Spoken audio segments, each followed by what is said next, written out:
소중한 나. 무한 행복.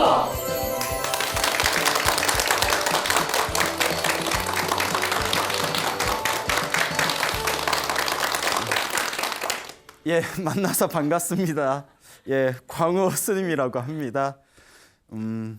우리 불교에서 가장 중요한 주제 중에 하나가 바로 윤회입니다. 윤회 사상. 예, 들어보셨나요? 네. 예, 윤회라는 것은 이제 태어나고 죽음을 반복하는 것입니다. 그래서 태어나고 죽고 태어나고 죽고, 그래서 자기가 지은 업보 따라서 다음 생이 결정되어진다고 합니다.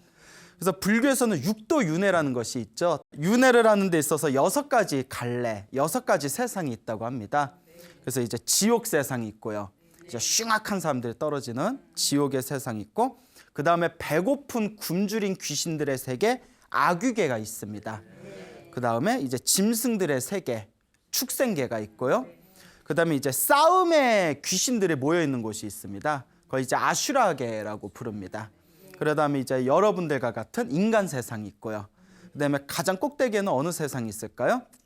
예, 천상의 세계가 있죠. 이렇게 육도윤회, 지옥, 아기, 축생, 아슈라, 인간, 천상, 이 6가지의 세상을 내가 지은 업보 따라서 태어난다고 합니다. 살아생전에 선업을 많이 지었으면 조금 더 좋은 세상에 태어나게 되고, 또 살아생전에 나쁜 업보를 지었으면 더 낮은 괴로운 세상에 태어나게 된다라는 윤회 사상이 불교에서 굉장히 중요한 주제입니다. 그래서 불교의 가장 궁극적인 목표는 깨달음을 얻는 것이라고 합니다. 그래서 이 깨달음을 왜 얻어야 되는가? 바로 윤회에서의 해탈, 완전한 자유, 삶과 죽음에서 자유를 얻는 것, 이것이 바로 깨달음을 얻는 목표이다라고 이야기하기도 합니다. 그래서 저희 불교에서는 우리가 이 세상에 태어났는데 어디서 왔는지 모르고, 우리가 죽었는데 어디로 가는지 모르는구나라는 그런 이야기가 있습니다. 어디에서 왔는지 모르고 어디로 갈지 모르고, 이러한 알 수 없는 거대한 윤회의 세상에서 이제 오만 업을 지으면서 딱 자기가 지은 복대로 살아가는 거, 그게 바로 우리 중생들의 세계라는 것이죠. 근데 우리도 언젠가는 죽을 거 아닙니까? 그렇죠. 우리도 언젠가는 죽게 될 텐데, 부처님의 가르침을 보면 우리가 죽기 직전에 눈앞에 펼쳐진 환상을 통해 가지고 다음 생에 어디 태어날지를 짐작할 수 있다라는 내용이 나옵니다. 그러니까 갑자기 정신을 잃어버리고 갑자기 급사하는 경우가 아니라면, 사람들이 죽기 직전에 눈앞에 활활 불타오르는 불이 보이거나 끔찍한 귀신들의 모습이 보이면 죽기 직전에요, 죽은 뒤에 지옥이나 악귀에 떨어질 징조라고 합니다. 그리고 죽으면서 눈앞에 큰 들판이 보이거나 큰 산이 보이거나 들판이 보이거나 황야가 보이거나, 그러면 다음 생에 축생으로 태어날 확률이 크다고 합니다. 눈앞에 이렇게 들판이 보이고 산이 보이고. 스님, 저 등산 다니는 거 좋아하는데 예, 그거하고 별개로 이제 이렇게 은산한 산이 보이거나 하면, 그 다음에 이제 죽을 때 조상님이 나타나거나, 누가 평소에 친분 있던 먼저 죽었던 사람이 나타나서 이렇게 부른다거나, 하여튼 사람의 모습, 조상님의 모습이 보이면 사람으로 태어날 징조다, 그런 이야기가 있습니다. 가끔 어르신들 중에 돌아가시기 직전에 우리 돌아가셨던 할아버지 할머니가 나한테 오라고 손짓하시네, 이런 경우 있지 않습니까? 그러면 잘은 모르겠지만 아마 또 사람으로 태어나는 어떤 징조의 모습이 아닌가, 이렇게 또 한번 추측해 볼 수 있겠죠.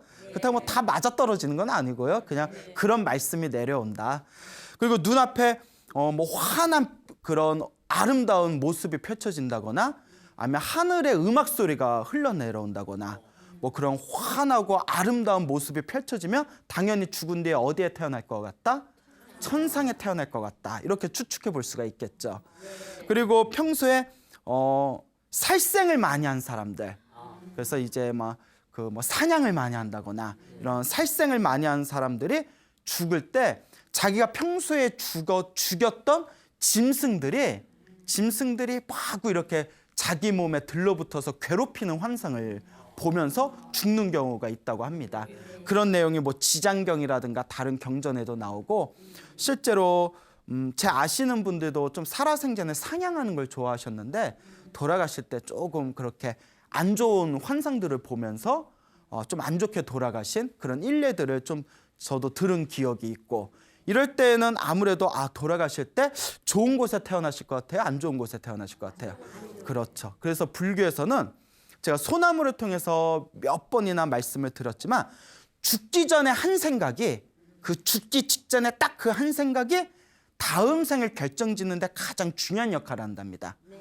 그래서 불교에서는 딱 죽을 때 죽기 직전에 나무 아미타불 연불 하면서 죽는다거나 부처님을 부르면서 죽는다거나 그러니까 숨이 끊기기 직전에 부처님을 생각하고 연불하거나 수행을 하면서 죽게 되면 다음 생에 극락세계에 태어나거나 다음 세상에 자기가 원하는 곳에 태어날 수 있다. 이런 가르침이 내려오고 있습니다.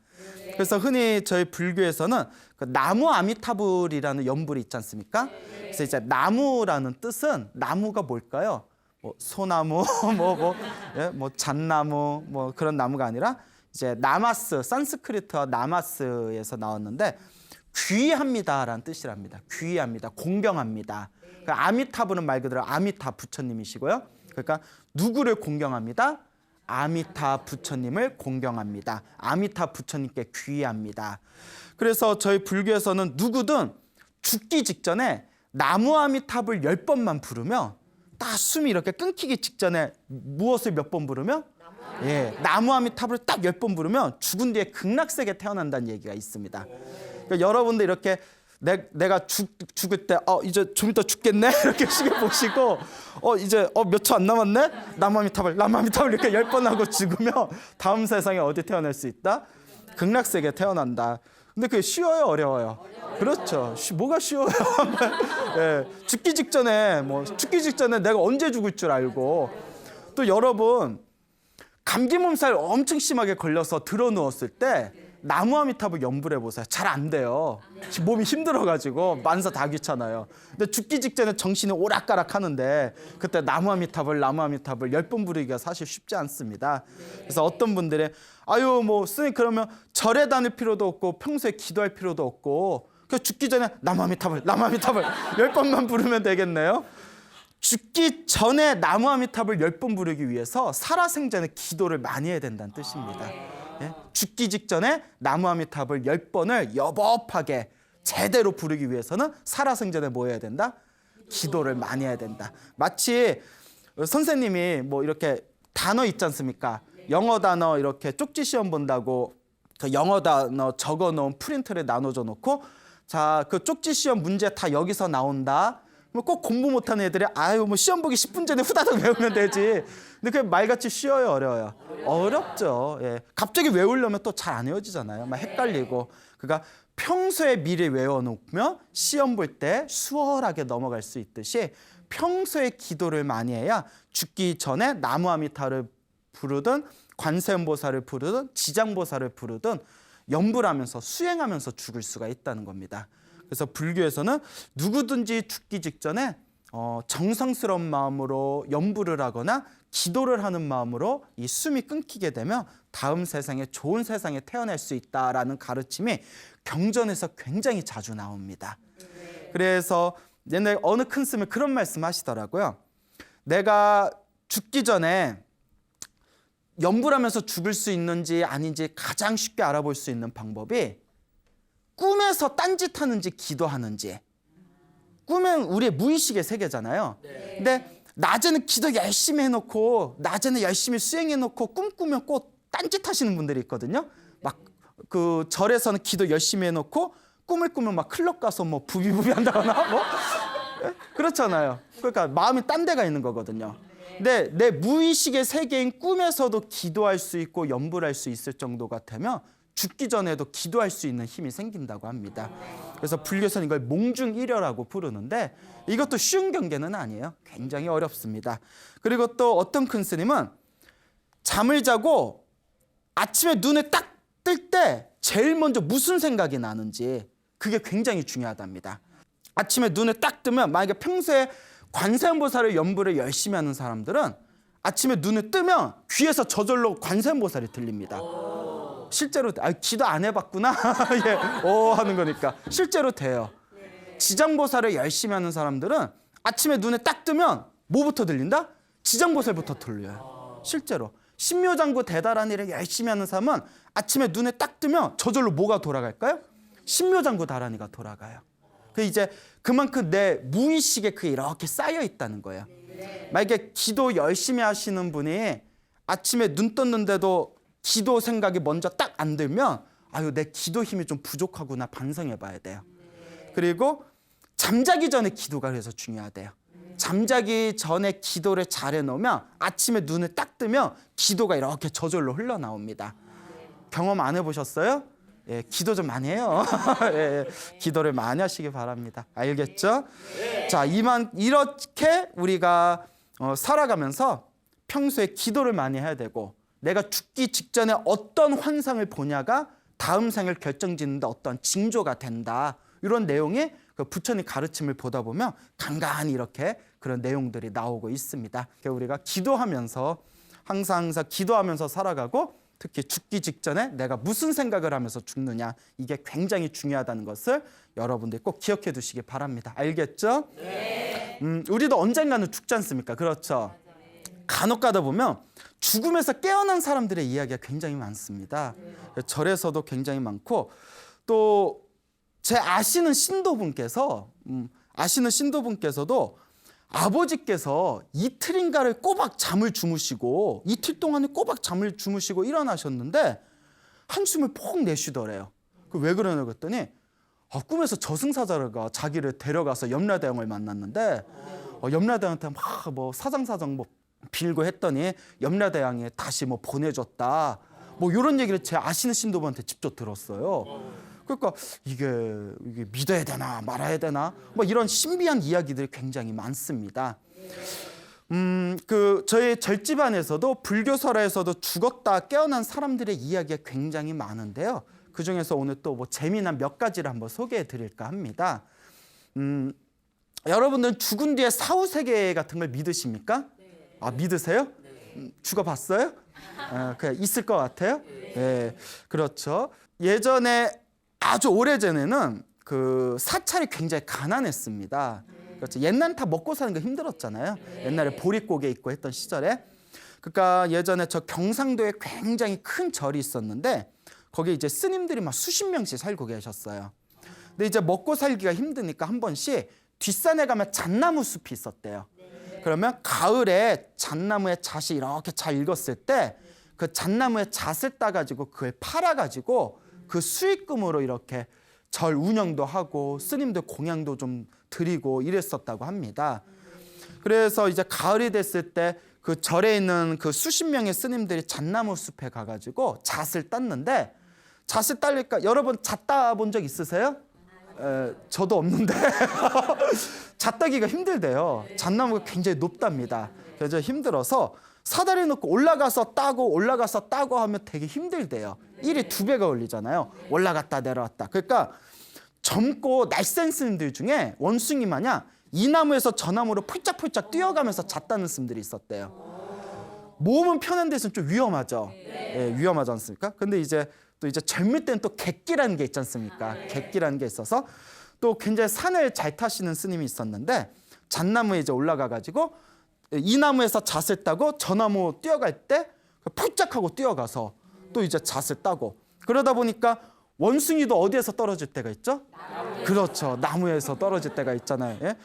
근데 원숭이도 나무에서 떨어지가 있다고 하듯이 그 스님도 실수로 나무를 펄쩍 뛰어내리다가 발을 잘못 디뎌가지고 그 나무에서 뚝 떨어져 버리셨대요. 뚝 떨어지고 가슴에 턱 하고 막히면서 질식사를 하셨답니다. 간혹 그런 경우가 있었나 봐요. 예. 그렇게 스님이 좀 떨어질 때 관세음보살 좀 이렇게 받아주시면 좋을 텐데 왜 그럴 땐 또 안 도와주셔? 어쨌거나 이제 툭 떨어져서 그 스님께서 이제 질식사를 하셨는데 스님이 갑자기 그걸 급사라고 하잖아요. 급사를 딱 하면서 이 스님이 혼이 나와버렸대요. 혼이 쑥 나와버립니다. 그런데 여러분 이런 이야기를 하면 이제 너무 깊어지는데 간혹 가다가 자기가 죽었는데 죽은 걸 모르는 경우가 있대요. 우리가 그 혼을 불교에서 영가라고 부르는데 이 영가가 자기가 죽었는데 죽은 줄 모르니까 거기에 계속 헤매고 있는 거예요. 그 죽은 데를 자기가 죽은 줄 모르고 헤매고 있는 그걸 이제 지방령이라고 부른다고 합니다. 땅에 묶여 있는 영가 뭐 이런 식으로 그런 내용들이 이제 나오는데요. 그러니까 괜히 뭐 교통사고 많이 난데 더 많이 난다든가 뭐 이런 뭐 있잖아요. 뭐 사람 많이 빠져 죽은데 또 더 많이 빠져 죽은다든가 뭐 사람 많이 빠져 죽은 데에서 학생이 그 죽을 뻔하다가 살아나왔는데 어떻게 된 거 했더니 누가 물속에서 누가 자기를 끌어당겼어요 뭐 이런 얘기. 갑자기 분위기 이상해지네요. 네, 갑자기 심령 이야기가 돼버렸네.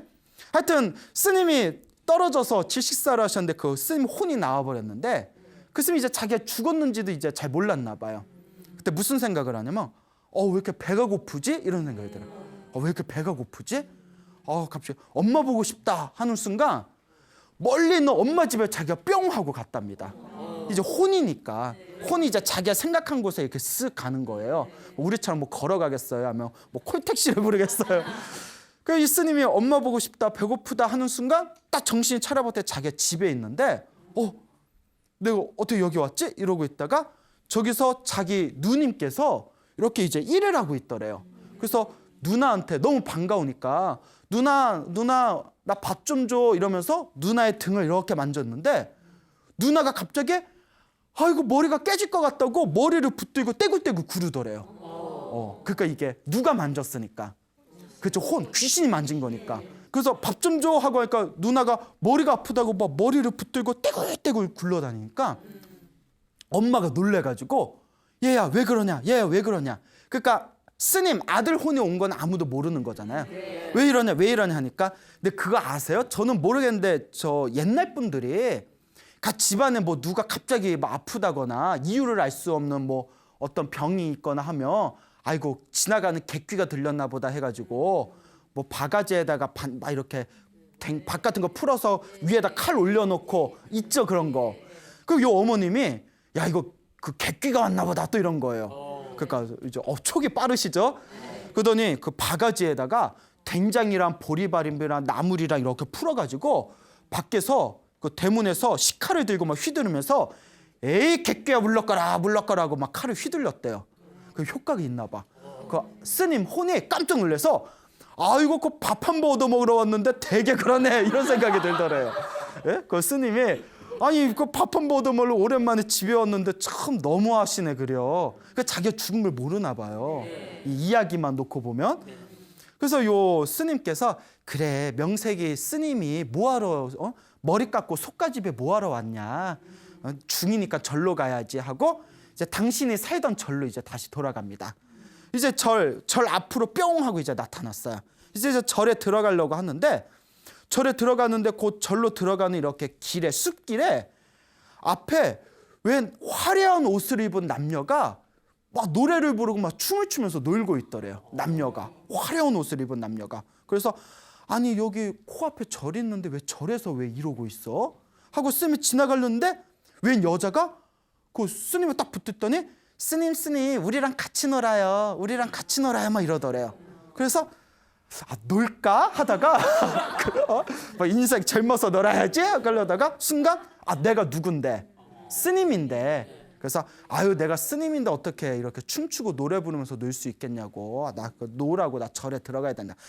스님 놀다가요 뭐 스님은 놀면 안 되나?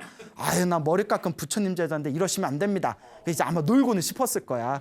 예? 그런데 이제 머리도 깎고 승복도 입었으니까 그러니까 안 됩니다. 스님이 이러면 안 돼요 하니까 막 뒤에서 욕을 하더래요. 그래서 욕을 하거나 말거나 하고 그냥 지나갔대요. 그래서 딱 지나갔는데 또 한참 이렇게 걷는데 앞에 또 웬 묘령의 젊은 여자가 싹 이렇게 서 있더래요. 근데 스님이 싹 지나가는데 갑자기 스님 저랑 같이 있어요 이러더래요. 헌팅인가요? 자 그래서 스님 저랑 같이 있어요 근데 여 스님이 내가 머리 깎은 스님인데 어떻게 외간 여자는 여 숲에 같이 있을 수가 있냐. 어서 집으로 돌아가라. 스님 혼자 있기 너무 무서워서 그래요. 저랑 있어 주시면 안 돼요? 예? 근데 아마 못생겼나 봐. 스님이 매몰차게 나 절에 가야 돼. 나 스님이야 하면서 이렇게 휙 왔답니다. 그리고 이제 이제 뭐 이상한 사람들이 많네. 그리고 이렇게 또 가고 있는데 저기서 머리에다 이제 수건에 질끈 맨 사냥꾼들이 노루를 잡아다가 그 절 앞에 있는 데에서 고기를 구워 먹고 있더래요. 노루고기를. 노루를. 그래서 이제 스님이 지나가니까 아니 뭐 절 앞에서 고기를 구워 먹고 있어 이렇게 황당해하고 있는데 그 앞을 지나가는데 그 사냥꾼들이 스님 그냥 가시지 마시고 이것 좀 드시고 가세요 이러더래요. 근데 그때 스님이 너무 배가 고팠대요. 혼이지만 너무 배고파서 먹을까 하다가 또 스님이잖아요. 아 내가 스님인데 어떻게 여기서 내가 고기를 먹을 수 있겠습니까? 그러니까 막 잡는데도 뿌리치고 이렇게 왔대요. 그러니까 잘 기억해 두셔야 돼요. 나중에 엄청난 반전이 펼쳐집니다. 예, 괜히 이렇게 이야기 길게 했겠어요? 뭐 아무 일도 없었대요. 뭐 이게 아닐 거 아니에요. 자, 첫 번째 누굴 만났죠? 그새 잊어서 예, 화려한 옷을 입은 남녀가 춤을 추고 노래 부르는 남녀의 한 무리들을 만났고요. 두 번째 누굴 만났죠? 예, 여자를 만났고 어느 은사한 묘령의 여자, 젊은 여자를 만났고 세 번째 누굴 만났죠? 예, 노루고기를 구워 먹고 있는 이제 사냥꾼을 만나서 절에 이제 일주문을 해서 절에 딱 들어갑니다. 자기 방에 딱 하고 들어갔는데 자기하고 똑같은 사람이 누워 있더래요. 놀래가지고 나랑 똑같이 누구지? 그 이때 이제 막장 들어가면 막 이제 음악이 짱짱짱 펼쳐지면서 뭐 출생의 비밀 뭐 이래서 몰래 숨겨둔 쌍둥이인가 이럴 수도 있는데 하여튼 자기와 똑같은 이제 사람이 누워 있으니까 뭐지 하고 발로 툭툭 치는 순간 자기 몸에 그 혼이 그 몸으로 쏙 들어가면서 훌럭거리면서 정신이 딱 깬 거예요. 정신이 딱 깨고 벌떡 일어나 보니까 앞에 아까 봤던 엄마하고 누나가 엉엉 울고 있고 막 스님들이 이렇게 앉아가지고 독경하고 있는 거예요. 자기 앞에 막 촛대가 놓여져 있고 벌떡 일어나니까 사람들도 벌떡 놀래가지고 이게 어째 된 거냐 이게 어째 된 거냐 사람이냐 귀신이냐 귀신이면 어서 가고 사람이면 말 좀 해봐라 이랬더니 아니 스님들 지금 뭐하고 계시니? 아니 어머니 여기 어쩐 일입니까? 그러니까 어쩐 일 어제 스님이 우리 아들 스님이 돌아가셨다는 얘기를 급히 듣고 지금 와가지고 초상치를 준비하는 거 아니냐 이러더래요.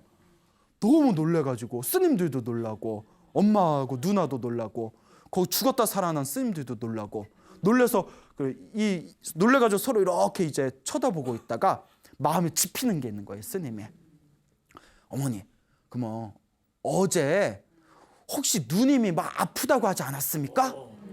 아니 갑자기 낮에 같이 일을 하고 있는데 네 누나가 뭐 머리가 아프다고 떼고떼고 그러길래 아무리 봐도 이게 심상치가 않아가지고 내가 그냥 그 바가지에다가 된장국에 밥 풀어서 식칼을 휘두르면서 객귀야 물러가라 하니더니 또 낫대? 뭐 이러면서 그게 누구였어요? 자기였던 거잖아요.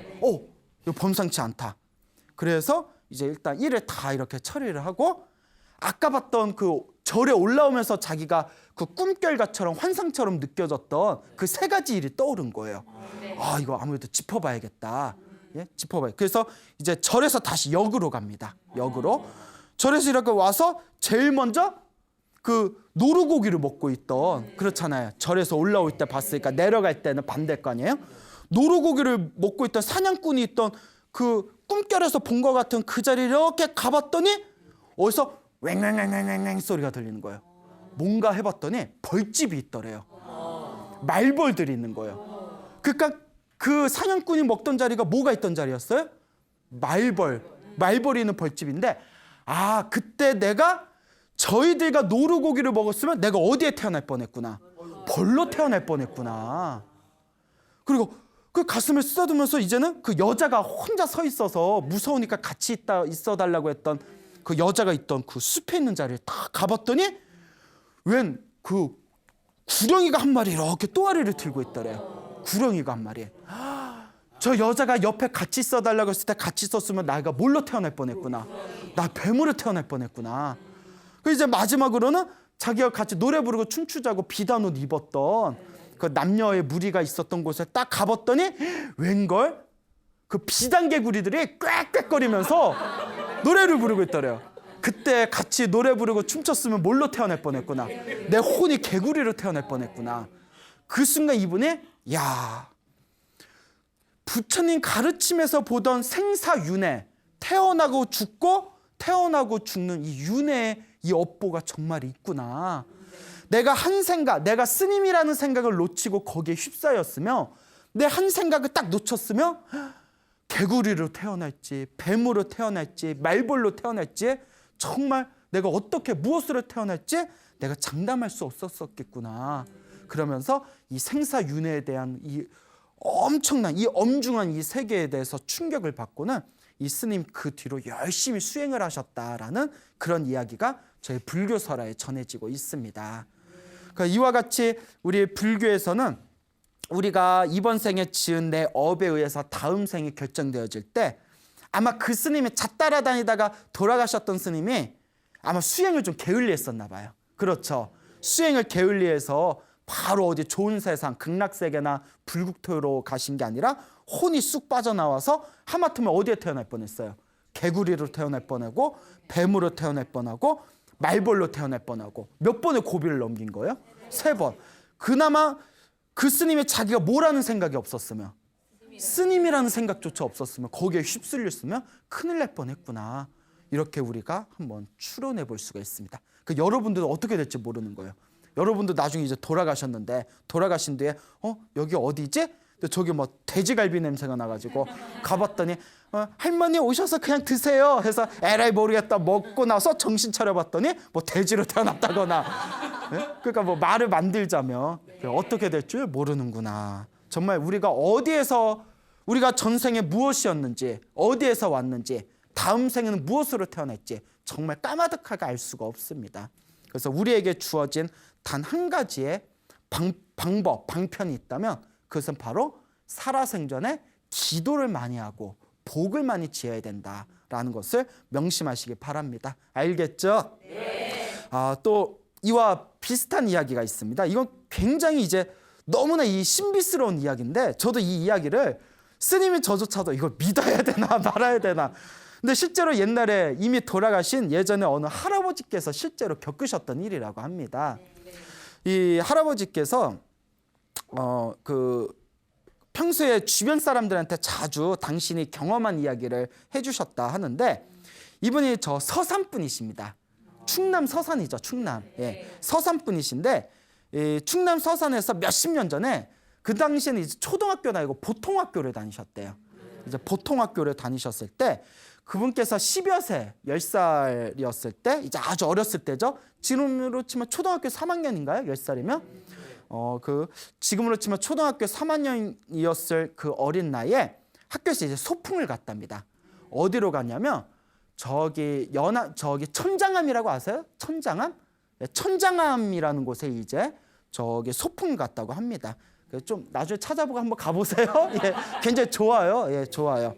그래서 하늘이 숨겼다 해서 천장, 하늘 첫자에 이렇게 숨을 장자. 그래서 그 천장암이라는 곳에 이렇게 소풍을 갔는데 천장암에 가서 이제 막 애들이 소풍이니까 막 이제 집구게 놀 거 아니에요. 그 학교 선생님이 너 절에 왔으니까 떠들지 말아라, 꼭 꺾지 말아라, 법당 들어와서 잠자지 말아라 막 이러면서 막 이렇게 훈계를 하고 계셨대요. 근데 애들 때는 순수하잖아요. 그렇죠? 애기 때는 얼마나 순수해요. 그러니까 옛날에 그래도 할머니하고 같이 절에 다니던 기억이 있어서 그 옛날 지금도 그렇지만 할머님들이 꼭 법당에 가면 이렇게 꼬깃꼬깃 지폐나 동전 같은 거 부처님 앞에 올려놓잖아요. 그러면 할머니 그거 왜 올려? 뭐 부처님 움직이지 못한데 뭐 올리면 뭐 깎아라도 드셔? 그거 왜 올려? 이러면 이제 할머니가 이제 손주가 귀여우니까 만약에 갑자기 죽을 때가 될 때 이렇게 미리 살아있을 때 이런 거 부처님한테 올려놓으면 부처님이 도와주신다? 이런 거예요. 요새 애들 같으면 안 믿을 거예요. 에이, 우리 할머니 농담도 잘하셔. 뭐 이럴 거예요. 근데 옛날 애들 얼마나 순진해요. 그러니까 그것도 이제 마음에 이렇게 품고 있다가 그 천장암 그 절에 오니까 어린 마음에 옛날 생각이 떠오른 거예요. 그 할머니한테 들었다. 그래서 이 10살짜리 꼬마애가 선생님, 저 법당에 가서 부처님한테 인사드리고 싶습니다. 들어가서 인사 좀 올려도 되겠습니까? 하니까 선생님이 그래 뭐 장난칠 거 아니면 법당에 가서 부처님한테 절도 해라 이러니까 다 이렇게 들어갑니다. 그래서 그 고사리 같은 손으로 이렇게 뒤적뒤적 주머니에서 자기가 몰래 저기 사탕 사 먹으려고 눈깔 사탕 사 먹으려고 딱 이렇게 쟁겨놓은 동전 선립을 이렇게 꺼내는 겁니다. 동전 셋립을 꺼낸데 앞에 부처님 앞에 다 동전 셋립을 올려놨대요. 이 아이가. 그 부처님 앞에서 다 할머니가 하던 대로 이렇게 손을 팍 모으면서 고사리 같은 손을 탁 모으면서 뭐라고 했냐면 부처님 제가 갑자기 죽게 되면 저 좀 살려주시오 이랬대요. 예? 아니 뭐 그 나온 대로 말씀드린 거예요. 저 죽게 되면 부처님이 나 살려주시오. 이제 뇌물이죠, 완전 뇌물. 근데 아이 때는 얼마나 순진해요. 그 순수함이 아마 통했나 봐요. 그래서 이렇게 동전 세님을 올려놓고 그리고 집에 와서 까마득하게 잊어먹었대요. 까마득하게 잊어먹었는데 옛날 분이시니까 15살에 결혼을 하셨답니다. 완전 옛날에 뭐 일제시대 때였나 봐요. 그래서 15살에 결혼을 하시고 17살이 됐을 때 이렇게 집에서 조금 멀리 떨어져 있는 시장을 갔답니다. 시장에 가서 이렇게 큰 장에 가가지고 장 좀 보다가 오는 길에 이렇게 좀 배고파서 떡을 이렇게 주워 먹었대요. 떡을 이렇게 급하게 먹었는데 그 급체가 돼가지고 집에 와서 쓰러져 버렸대요. 집에 와서 쓰러져서 결국은 이렇게 숨이 끊겼답니다. 숨이 이렇게 끊겼는데 숨이 끊겨가지고 이제 집에서 난리가 난 거잖아요. 이제 결혼한 지 이제 신혼인 17살짜리 한참 젊은 신랑이 죽어버렸어요. 집에서 이제 초상 치를 준비를 하고 있는데 여기서 얘 그렇게 죽었대요 하면 안 되겠죠. 누가 깨어났다? 예, 그 17살 된 그분이 이제 벌떡하고 급체했던 분이 숨이 끊겼던 분이 벌떡하고 깨어난 거예요. 그리고 한숨을 에휴 하고 폭 내쉬더래요. 그 집에서 난리가 난 거죠. 뭐 어떻게 된 거냐, 이게 웬일이냐 막 이랬는데 이제 숨이 이제 한숨 돌아간 뒤에 이제 집안 식구들 모아놓고 이런 이야기를 하는 거예요. 내가 떡을 먹고 너무나 내가 답답해서 집에 와서 이렇게 쓰러져 가지고 있다가 꿈을 꿨는데 꿈에 저승사자 3명이 찾아왔다. 그러니까 저승사자 찾아왔을 때가 숨이 끊긴 거예요. 저승사자가 3명이 쑥 이렇게 찾아오더니 꿈에서 자, 갈 때 됐으니 가자 하고 자기를 끌더래요. 너무 놀라가지고 난 못 갑니다, 난 못 갑니다 하고 막 버티니까 야, 안 되겠다, 쳐라 해그니까 저승사자가 내용도 엄청 디테일해요. 품에서 이렇게 망치 하나를 꺼내더니 머리를 빡 하고 찍더래요. 머리를 맞아가지고 이렇게 막 쓰러져 버리니까 머리를 맞아 그 꿈인데도 너무 아프더래요. 자기를 야 여기 용을 쓰니까 꽁꽁 묶어라 해가지고 자기를 이렇게 결박 온몸을 밧줄로 다 묶었답니다. 온몸을 밧줄로 묶어가지고 이렇게 끌고 가는데 이제 자 저승으로 가자 하는 순간 저승사자가 3명이었잖아요. 그중에 누가 하나가 안 된다. 이 사람은 청장함에 명부가 있다. 청장하면서 명부를 꺼내와야 된다 이러는 거예요. 명부가 이제 죽은 사람 그 기록되어 있는 그 서류를 명부라고 해요. 그 청장하는 순간 여러분 이렇게 뭔가 딱 느낌이 오셨죠. 그래서 이제 야 청장하면서 명부를 가져와야 되니까 명부부터 꺼내가자. 그리고 그 밧줄에 묶어 있는 그 사람을 끌고 순식간에 뿅 하는 순간 청장함에 왔대요. 그 저승사자가 이제 밧줄에 있는 사람을 싹 이렇게 들고 법당 안에 쓱 들어갔답니다. 법당 안에 싹 들어가는 순간 그 기세 등등하던 저승사자들이 덜덜덜덜 떨더래요. 부처님이 이제 도량이니까. 그리고 그 사람이 이제 성이 김씨였어요. 김아무개 명부 좀 가지러 왔습니다 하는데 갑자기 법당에 앉아 계시던 부처님 불상이 눈이 번쩍하고 뜨이더니 말을 하시더래요. 무슨 판타지 소설도 아니고. 예? 그래 무슨 일 때문에 그러냐 이러더래요 부처님이. 이게 다 꿈에서 본 거예요. 꿈에서. 그 저승사자 셋이서 이 사람을 이 아무개를 데려가야 되는데 여기에 명부가 있다 합니다. 명부를 좀 주십시오 하니까 부처님께서 싹 웃으시면서 그 아이는 그냥 두도록 하여라 이러더래요. 그 아이는 그냥 내버려둬라. 그 저승사자가 뭐 어쩔 줄 몰라서 안 되는데 못해요. 안 돼. 뭐 염라대왕한테 혼나는데. 근데 자, 이 세상은 결국 빽이잖아요. 부처님 빽이 높아요. 염라대왕 빽이 높아요. 부처님 빽이 높잖아요. 그 부처님께서 그 아이는 그냥 내버려 두거라라는 말에 이제 저승사자가 싹 사라졌답니다. 저승사자가 싹 사라지고 이제 밧줄이 싹 풀리더래요. 꿈에서. 그러면서 부처님 감사합니다 하면서 환하게 미소 짓고 있는 부처님한테 다가가려고 발을 딱 내딛는 순간 법당 밑에 마루장이 우지끈 하고 무너지더래요. 우지끈 하는 순간 눈이 번쩍 뜨인 거예요. 그게 놀래가지고 온몸에 땀이 푹 젖어서 사람들이 그 얘기를 하는데 무릎이 자꾸 욱신거리더랍니다. 무릎이 자꾸 욱신욱신거려서 왜 이렇게 무릎이 아프지 하고 무릎을 딱 봤더니 저승사자들이 자기 몸에다 밧줄을 꽉꽉 묶고 자기를 무릎 꿇리면서 밧줄에 이제 그 묶였던 자국이 무릎에 딱 하고 나 있더라는 거예요. 근데 그게 신기한 게 그분께서 나중에 연세가 70살에 세상을 떠나셨는데 70살에 세상을 떠날 때까지 그 무릎에 밧줄 자국, 멍자국이 계속 남아있더랍니다. 역시 저승의 밧줄은 되게 센가 봐요, 이렇게. 그래서 이 할아버지께서, 이 김씨성을 가진 서산에 사시던 이 할아버지께서 항상 살아생전에 사람들한테 자기 무릎에, 사람들이 안 믿을까 봐 무릎 자국의 그 멍자국을 항상 보여주면서 내가 직접 겪었던 일이다라는 그런 이야기가 지금까지 전해지고 있답니다. 믿습니까, 여러분? 예. 자, 이와 같이 우리가 살아가면서 부처님께 공덕을 짓는다는 것은 알게 모르게 언젠가 그 복을 누가 받는다? 내가 받는다라는 확신이 있으셔야 됩니다. 물론 그렇다고 뭐 우리가 다 오늘 이 이야기 듣고 동전 세입이니까 100원짜리 3개 넣으면 되나? 법당에 가서 동전 3개 넣고 부처님 나 3개 놨어? 나 도와주셔야 돼요? 뭐 이런다고 부처님이 정말 다 도와주실런지는 저도 솔직히 잘 모르겠습니다만은 이 이야기의 교훈은 일단 가장 중요한 거는 내가 지은 복과 부처님을 향한 순수한 그 10살짜리 어린아이가 얼마나 순수했겠어요. 그 10살짜리 아이의 그 순수한 마음은 반드시 선업으로서 복력으로서 내가 지은 공덕의 힘으로써 돌려받게 된다라는 것을 그것을 교훈으로 삼아야 되지 않을까 생각이 됩니다. 그렇죠, 여러분? 네. 그러니까 여러분들께서도 항상 기도하시고 또 복을 짓는 그런 삶을 살아가시길 바랍니다.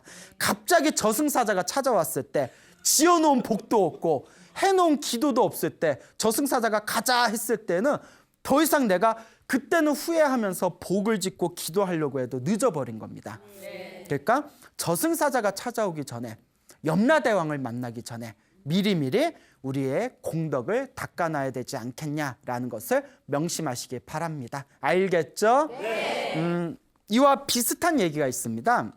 오래전 일인데 그 경북 점촌에서 있었던 일이라고 합니다. 점촌 아세요? 네. 고향이세요? 그러네. 더 익숙하시겠네요. 그 경북의 점촌이라는 이렇게 그런 도시가 있는데요. 그 경북 점촌에 임시성을 가진 여인네가 있었다고 합니다. 근데 그 집안이 오랫동안 그 불교 집안이었대요. 아주 불교 집안이었고 특히 지장보살을 오랫동안 신앙했다고 합니다. 그래서 그 지장보살을 열심히 믿던 그런 집안의 그 여인네였는데 근데 이분은 처음엔 그렇게 불심이 없었답니다. 원래 불심이 없었고 집안에서 열심히 절에 다니니까 그래도 이제 자기도 이렇게 부처님에 대한 그런 불심은 없었지만 뭐 그래도 절에 가서 부처님한테 절 올리거나 뭐 1년에 한 번 연등은 올린다거나 뭐 지장보살님이란 분이 계시다 뭐 요 정도까지는 뭐 알고 있는 그런 평범한 불자였는데 이분께서 심한 기관지염에 걸리셨대요. 그래서 급성 기관지염에 걸리시게 됐는데 어느 날 이 기관지염이 너무 심해져서 막 호흡곤란이 일어나가지고 응급실에 실려가게 됩니다.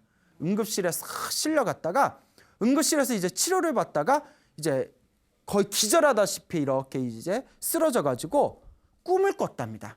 이상한 꿈을 꿨는데 꿈에 시커먼 저승사자가 또 나타났더래요. 저승사자가 싹 나타나더니 자기 이렇게 부르더래요. 자기 이렇게 불러서 이렇게 가봤더니 벌써 남자 하나 여자 하나가 또 이렇게 서 있더래요. 그래서 남자하고 여자하고 자기 이렇게 셋이서 이렇게 부르더니 저기 김천으로 가더랍니다. 여러분 김천 아시죠? 예, 그래서 이렇게 김천으로 가더니 김천에 자기가 저기 친하게 지내는 자기 친동생, 여동생 집에 이렇게 가더랍니다. 여동생 집에 이렇게 가더니 몇 년 동안 안 가봤던 여동생 집에 이렇게 가서 여동생 집 앞에 개집이 하나 있었대요. 개집에 있는데 자기까지 포함해서 남자 하나 여자 하나 임시성을 가진 여인네 자기가 이렇게 셋이서 개집 앞에 서 있는데 자 차례대로 들어가라 이러더래요. 꿈에서 개집에. 그래서 얘 하고 남자가 이렇게 쓱 들어가더래요. 그것도 여자가 하나 또 쓱 들어가더래요. 그 임여인이 왜 개집에 들어가라 그래? 자 그렇게 생각이 들어서 나 안 들어갈래요 이랬대요. 꿈에서 저승사자한테 저 안 들어갈래요 했더니 저승사자가 막 이렇게 노려보면서 들어가야 된다 들어가라 이러는 거예요. 그거 너무 무서워서 그때 무슨 생각이 드냐면 그래도 어렸을 때 엄마하고 절에 다니던 기억이 있잖아요. 그러니까 어머니가 항상 지장보살을 연불 하던 게 기억난 거예요. 그러면서 지장보살을 열심히 연불하면 지장보살님이 항상 도와주신다. 그게 또 어렸을 때부터 들었던 게 있잖아요. 그 서당계 3년이면 풍어를 입는다고. 자기도 꿈에서 자, 안 들어갈래요 하면서 너무 무서워가지고 자기도 모르게 지장보살 계속 지장보살 외웠대요. 지장보살. 그러니까 저승사자가 그래 지장을 찢어라 뭐 이랬을까요? 그러니까 지장보살 부르고 있으니까 이 저승사자가 깜짝 놀라더니 움찔하더니 한참을 이렇게 노려보더니 뭐 할 수 없네 하면서 저승사자가 싹 사라지는 사라지면서 꿈에서 딱 깼다고 합니다. 이게 무슨 꿈인가? 너무 생생한 거예요. 소름 끼치게 생생한 거예요. 그 계집에 저승사자 만나고 계집에 들어가려니까 막 찝찝한 거 있잖아요. 그 계집에 안 들어가길 잘했지. 이게 무슨 꿈인가? 하여튼 거기에서 이제 치료가 잘 돼가지고 이제 집으로 돌아왔는데 며칠이 지난 뒤에 몸이 쾌차해가지고 자꾸 김천에 있는 여동생 그 계집이 생각나는 겁니다. 그 김천에 여러분들 같은 경우도 궁금하지 않겠어요? 그래서 여동생 집에 오랜만에 몇 년 만에 찾아갔대요. 이렇게 계집을 이렇게 보면서 얘야 너 요 며칠 전에 혹시 걔한테 무슨 일이 없었니? 언니 우리 집 개 새끼 낳았어 이러는 거예요. 깜짝 놀라서 새끼 누구 낳니? 수컷 하나랑 암컷 둘을 낳았는데 3마리를 낳았는데 한 마리가 낳자마자 죽었어. 아우 불쌍해 죽겠어 이러는 거예요. 순간 소름이 꽉 끼치면서 그때 들어갔으면 뭐가 됐을 뻔했다. 그때 내가 병원에서 응급실에서 숨이 끊기고 개로 태어날 뻔했구나. 그때 내가 지장보살을 열심히 외워서 그때 저승사자가 날 개집으로 억지로 못 넣은 거였구나 하면서 정말 그때부터 온몸에 불심이 확 싹트면서 그때부터는 인과 응보와 윤회를 믿고 열심히 수행하는 불자가 되었다라는 이야기가 전해지고 있습니다. 여러분 비록 그냥 뭐 전설의 고향 같은 얘기지만 이런 얘기 들으니까 그래도 등짝이 이렇게 소름이 쫙 끼치지 않습니까? 그러니까 살아생전에 열심히 기도하고 복을 지으시기 바랍니다. 살아가다 보면 좋은 일이 생길 때도 있고 나쁜 일이 생길 때도 있죠. 사람이란 게 참 희한해요. 감정의 동물이죠. 막 즐겁고 행복할 때는 막 이렇게 감정이 업되었다가 좀 슬프고 우울할 때는 뭐 살아 못 살아 뭐 죽어 아직 죽긴 억울해 막 이런 여러 가지 감정들이 들지 않습니까? 그런데 요새 뉴스를 보면 극단적인 선택을 하시는 분들이 많은 것 같아요. 이제 살아가면서 힘들고 괴로운 일들이 계속 닥쳐오거나 내 정신적인 그릇, 흔히 우리가 말하는 멘탈이라고 하죠. 어떤 내 멘탈의 그릇을 넘쳐난 만큼 충격적인 일을 당하면 극단적인 선택을 하시는 분들도 계시는 것 같습니다. 불교에서는 가장 나쁜 업보 중에 하나가 살생의 업보라고 합니다. 살생의 업보, 죽이는 거. 그리고 벌레를 죽이는 것보다는 큰짐승을 죽이는 게 더 안 좋고 큰짐승을 죽이는 업보보다 사람을 죽이는 업보가 제일 무섭답니다. 그런데 스스로 목숨을 끊는 자살도 또 다른 의미의 적극적인 살생이라고 합니다. 그래서 불교에서는 자살을 반대를 합니다. 그리고 중요한 게 그 자살이라는 게 지금 당장의 내 괴로운 삶을 끊어서 뭔가 평온함을 얻고 싶다라는 마음이 담겨져 있지 않습니까? 근데 불교적인 입장에서 보면 이번 생에 내게 주어진 빚을 다 못 갚고 스스로 목숨을 끊게 되면 언제 또 갖게 된다? 다음 생에 갖게 되는데 문제가 이번 생 플러스 1+1이라고 하나요? 이번 생에 못 갚은 거 플러스 살생한 업보에 또 이제 그 업보까지 이렇게 받게 되는 거죠. 그렇기 때문에 힘들고 괴로워도 어떻게든 이번 생에 내가 진 빚을 나에게 주어진 이 업보를 녹이겠다는 마음으로 꿋꿋하게 살아가야지 힘들고 괴로워도 극단적인 선택을 하시면 안 됩니다. 그래서 뭐 우리 불자분들이야 그럴 분들은 안 계시겠지만 혹시라도 살아가면서 힘들고 괴로울 때 정말 힘들고 괴로울 때 죽을 것 같이 힘들고 괴로울 때 어차피 나 죽는다 생각하고 죽을 힘을 다해서 기도해 보세요. 어차피 죽을 거 그냥 기도하다 죽어버리세요. 그러면 그날 진짜 죽으라는 게 아니라 그렇죠. 한국말을 끝까지 들어야 돼요. 그 정도로 죽을 힘을 다해서 기도해 보면 분명히 내 눈앞에 서광이 비치게 될 겁니다. 그래서 어떤 분께서 제 개인 SNS에 너무나 감동적인 글을, 짤막한 글을 올려주셨어요. 그 소나무 팬이라고 하시는 그 불자님께서 올려주신 글이 너무나 내용이 좋아서 제가 잠시 가져와 봤습니다. 이제 여러분들께 읽어드릴 테니까 한번 귀를 기울여서 경청해 보시기 바랍니다. 네. 스님, 솔직한 마음 열어 보입니다. 불법을 만나고 나서도 마음이 힘들어 이대로 끝내고 싶었습니다. 그러다가 자살은 적극적인 살생이라는 어느 스님의 말씀에 정신을 차립니다. 처음에는 차라리 모르는 것이 좋았을 것이라 생각합니다. 스님이 말씀하신 은은한 가피를 받는다고요? 제가 그렇습니다. 어찌나 감사한지요. 저절로 부처님 감사합니다가 제 입에서 나왔습니다. 매일 독경하고 걸을 때에도 관세음보살을 염송하며 걷습니다. 개미 한 마리도 밟지 않기를 염하며 걷습니다. 스님의 방송은 빠짐없이 보고 있습니다. 방송으로나마 뵐 수 있는 지금에 감사합니다. 건강하십시오. 관세음보살.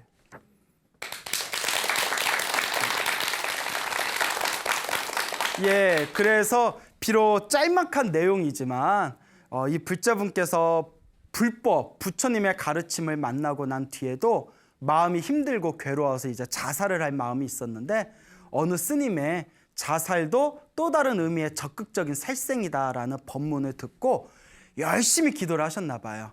그래서 열심히 기도를 하시고 관세음보살을 부르셨더니 지금은 입에서 저절로 마음에 힘들고 괴로웠던 것들이 이제 다 흩어져서 사라지고 지금은 저절로 아이고 부처님 감사합니다라는 말이 저절로 입에서 나올 정도로 지금은 그렇게 편안하게 살고 계신다는 그런 내용이 되겠습니다. 그러니까 여러분 힘들고 괴로울 때 무엇을 많이 해라? 예, 기도를 많이 하세요. 기도 어렵게 생각하지 마시고 자기가 하던 기도 있으면 꾸준히 하시되 무슨 기도 해야 될지 모르겠다 하면 한국 불교는 관세음보살하고 인연이 깊거든요. 그러니까 뭐 관세음보살 부르든 지장보살 부르든 나무아미탑을 부르든 아무 상관없으니까 한 분에 딱 선택한 뒤에 또 욕심 부려서 나는 요것도 저것도 요리조리 예 그러다가 아무것도 안 돼요. 예 그러니까 딱 한 분 선택하셔서 아침에 일어나면 저녁에 잠들 때까지 간절하게 나무아미타불을 불러보세요. 관세음보살을 불러보세요. 지장보살을 불러보세요. 그래서 제가 항상 하는 얘기가 꿈에서 불보살이 환하게 나타날 때까지. 어떻게 나타날 때까지? 환하게 나타날 때까지. 불보살님이 빼꼼 보이다가 휙, 예? 빼꼼, 예? 빼꼼 보이다가 휙 하고 사라질 정도는 안 돼요. 환하게 보일 때까지. 네, 그렇게 기도를 하시면 여러분들의 업장이 점점 소멸되고 마음이 편안해지는 것을 느끼시게 될 겁니다. 예, 알겠죠? 네. 자, 스님들 중에서도 자살을 하고 싶어하는 스님들이 있었나 봅니다. 오늘은 자살을 하려다가 깨달음을 얻으신 스님의 이야기를 여러분들께 전해드릴까 합니다. 부처님 당시의 일이었습니다. 석가모니 부처님. 어느 부처님이요?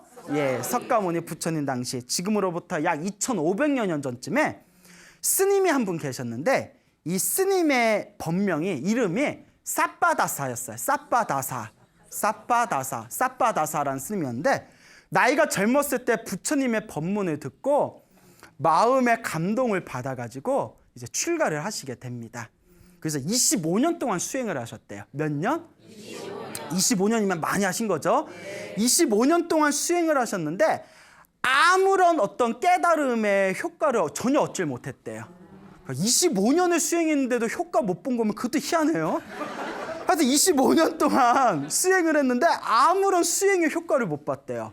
그러니까 점점 스님으로 살아가는 삶이 너무나 지루하고 우울한 거예요. 너무나 답답한 거예요. 아무런 재미가 없으니까. 그러니까 점점 약간 우울증이 빠지셨는지 나중에는 그냥 나가서 살아. 25년이나 절에 있었는데 나가서 산들 나랑 맞겠냐. 그렇다고 절에 있기도 싫고 어떡하지? 그래 죽어버리자. 자살하자. 스님이 그런 생각이 품는 거. 그래서 이제 자살을 그냥 이 세상 그냥 빨리 하직해 버리자 이런 생각을 하고 이렇게 길을 걷고 있었는데 그때 그 사찰에서 같이 살고 있었던 스님들이 이제 공양을 드시고 나서 공양을 마치시고 방에 들어갔는데 방에 코브라가 있는 거예요. 코브라, 뱀이 있는 거예요. 독사가. 스님들이 깜짝 놀라가지고 스님들이 그 뱀 보면 그거 어떡해요? 아싸 몸보신? 아싸 몸보신? 예, 웃자간 말이에요. 예, 그러면 안 되죠. 예. 그래서 제가 몸이 좀 허해서 그런가 봐요. 항아리를 가져와가지고 이제 나무집게를 해가지고 항아리에 담아서 산에다 버리려고 스님들이 나가는데 그 삿바다사 스님하고 마주친 거예요. 그 삿바다사 스님이 스님들 그 항아리에 뭐가 들었습니까? 그 항아리가 뭔데 그렇게 조심스럽게 품에 안고 어딜 갑니까? 질문하니까 아이고 삿바다사 스님 오시기 전에 방에 뱀이 있어가지고 독사가 있어서 항아리에다가 저희가 급히 항아리에 가둬놓고 산에 가서 이거 풀어주려고 합니다. 삿바다사 스님이 그 얘기 딱 듣고 그래 뱀한테 물려 죽으면 되겠구나. 그 어떻게 자살할까 생각하는데 뱀한테 물려주면 되겠구나. 그럼 내가 갖다 버릴게. 나한테 달라고. 그 스님이 수고해 주시겠습니까? 아유 내가 갖다 버리겠습니다. 나 산에 가는 길이었습니다 하고 항아리를 받았어요. 항아리를 딱 가져와서 뱀한테 이제 뚜껑을 열고 뱀한테 물어 물어 이랬대요. 뱀이 물어요 안 물어요? 그렇죠. 여기서 물어서 확 죽었습니다 하면 이야기가 안 되겠죠. 예, 안 물더래요. 그러니까 왜 안 물지? 그래서 일부러 독사는 화가 나면 막 물잖아요. 독사가 화가 나게 하려고 항아리 막 흔들었대요. 항아리 막 흔든 뒤에 항아리에다 손을 집어넣었대요. 물어 했대요. 물었을까요 안 물었을까요? 예, 안 물었대요. 그래서 멀미를 하나 이래가지고 너무 흔들었나? 그래서 책에 이렇게 나옵니다. 항아리에 아가리를 벌려서 손가락을 집어넣었대요. 예? 항아리 아가리 미안해요. 독사의 아가리를 벌려서 독사의 아가리를 벌려가지고 손가락을 집어넣었대요. 물으라고. 물었다 안 물었다? 안 물었다는 거예요. 그러니까 나중에 희한하죠? 그 이유가 조금 있다 나와요.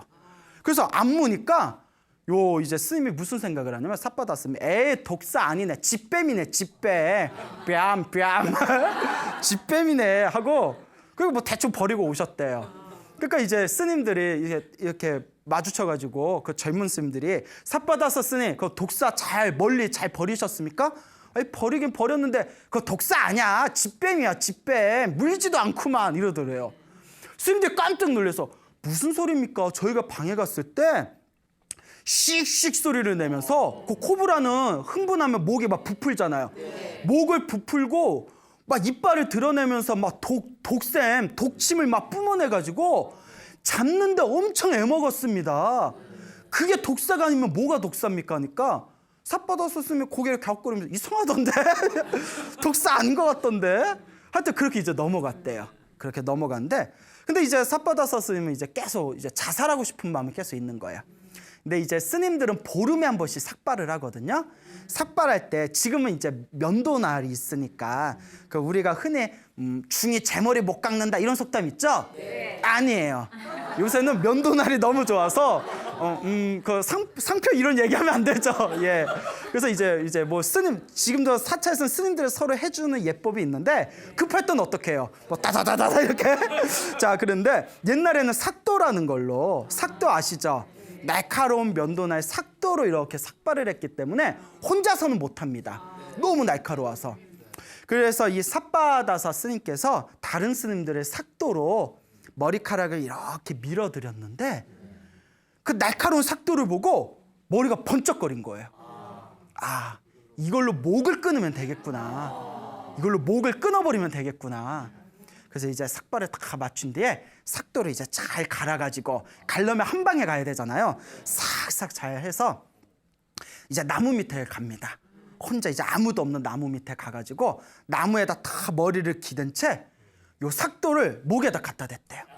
목에다 딱 갖다 댔는데 근데 다시 한번 이런 극단적인 선택하면 된다 안 된다? 예, 절대 안 됩니다. 알겠죠? 이번 생의 빚은 이번 생에 풀어야 됩니다. 예, 근데 이제 이 스님이 이제 극단적인 선택하려고 목에다가 삭도를 딱 갖다 대는 순간 우리가 죽을 때가 되면 살아온 지난 날이 다 이렇게 필름처럼 지나간다고 하잖아요. 네, 그런 얘기 들어보셨죠?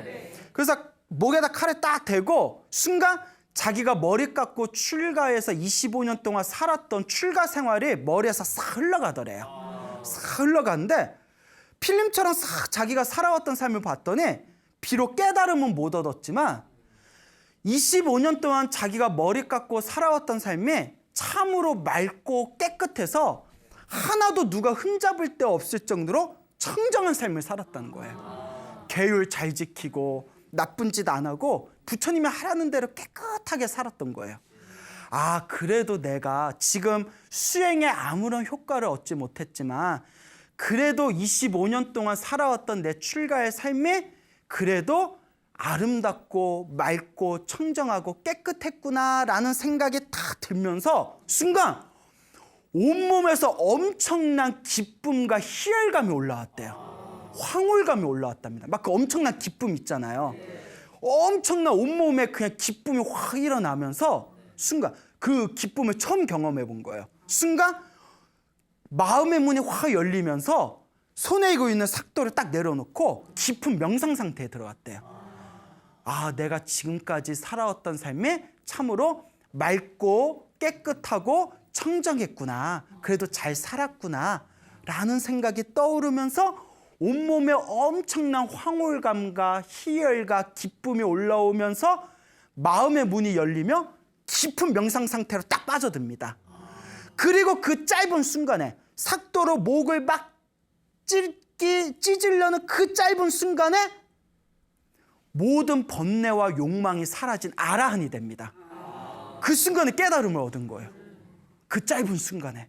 그러니까 그렇게 이제 깨달음을 얻고 나서 이제 모든 번뇌가 다 사라졌잖아요. 모든 욕망이 다 사라져서 성자가 된 거예요.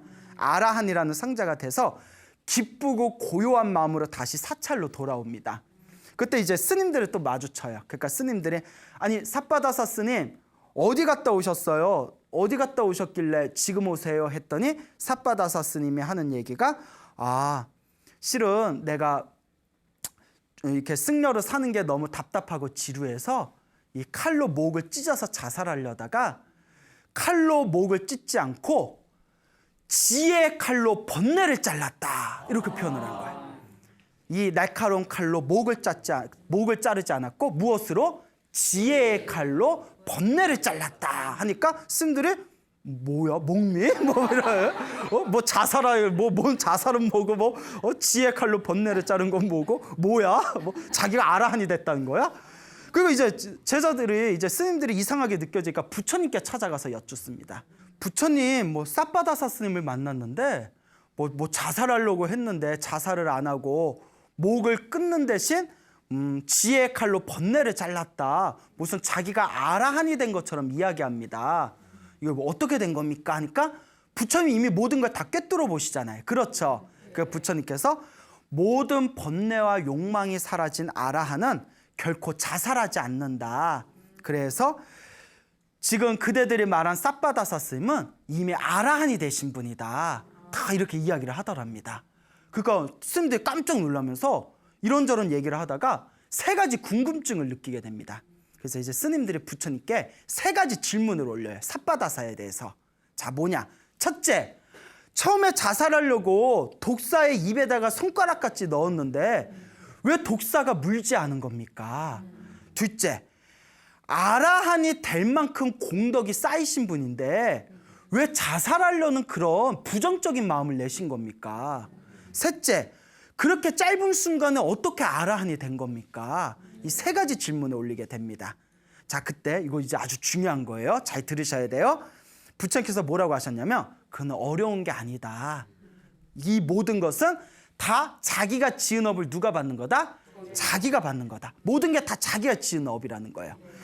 독사가 삿바다사 스님의 손가락을 물지 않은 이유는 자, 부처님이 뭐라고 하시냐면 좀 어이가 없어요, 답변이.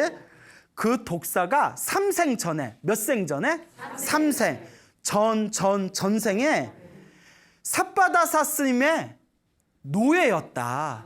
종이었다는 거예요. 삼생 전에 누구였다? 예, 종이었다. 종이었기 때문에 삼생전의 주인이었기 때문에 감히 문다 안 문다? 안 문다는 거예요. 그래서 못 물었다는 거예요. 약간 어이없죠. 예, 그것도 내라 그러시네. 예. 어이는 없지만 그러니까 우리 앞에 펼쳐진 인연이 그런 인과업보라는 거예요. 그러니까 잘 생각해 보자고요. 평소에 나한테 잘해주는 사람은 그만큼 나와 좋은 인연이 있던 사람이고 지금 나를 힘들고 괴롭히는 사람은 그만큼 나와 나쁜 관계였다는 거예요. 독사 하나에도 그런 인연이 있다는 거예요. 예를 들어서 우리가 똑같이 길을 갔는데 산에서 뱀에 물린 사람이 있으면 왜 앞에 있는 사람도 안 물고 뒤에 있는 사람도 안 물고 왜 나를 무냐고. 다 이게 묘한 인연이 있는 거예요. 그러니까 세상에 원망하고 탓할 게 없대요. 내 전생에 지은 복만큼 만난다는 거예요. 생각해 보세요, 여러분. 여러분들은 주변에 좋은 복이 많아요? 나쁜 복이 많아요? 아, 그래요? 예, 그래요. 아, 왜요? 그렇다는데. 아유, 훈훈하다. 예. 그래요. 예, 좋은 인연이든 나쁜 인연이든 좋은 복이든 나쁜 복이든 다 내가 지어놓은 인연법이다라는 걸 명심하시기 바랍니다. 알겠죠? 네. 자, 그리고 두 번째, 부처님께서 다음과 같이 얘기하십니다.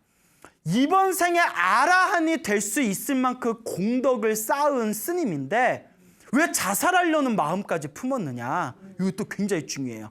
다 누가 지은 업이랬죠? 내가 지은 업이죠.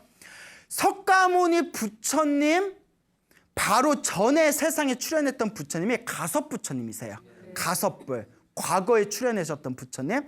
이 가섭부처님 시대 때 2명의 스님이 있었대요. 2명의 스님이 있었는데 그중에 젊은 스님이 굉장히 부잣집에서 살다가 부잣집 출신이었다가 머리를 깎고 출가한 이 젊은 스님이 승려 생활을 하면서 너무너무 지루한 거예요.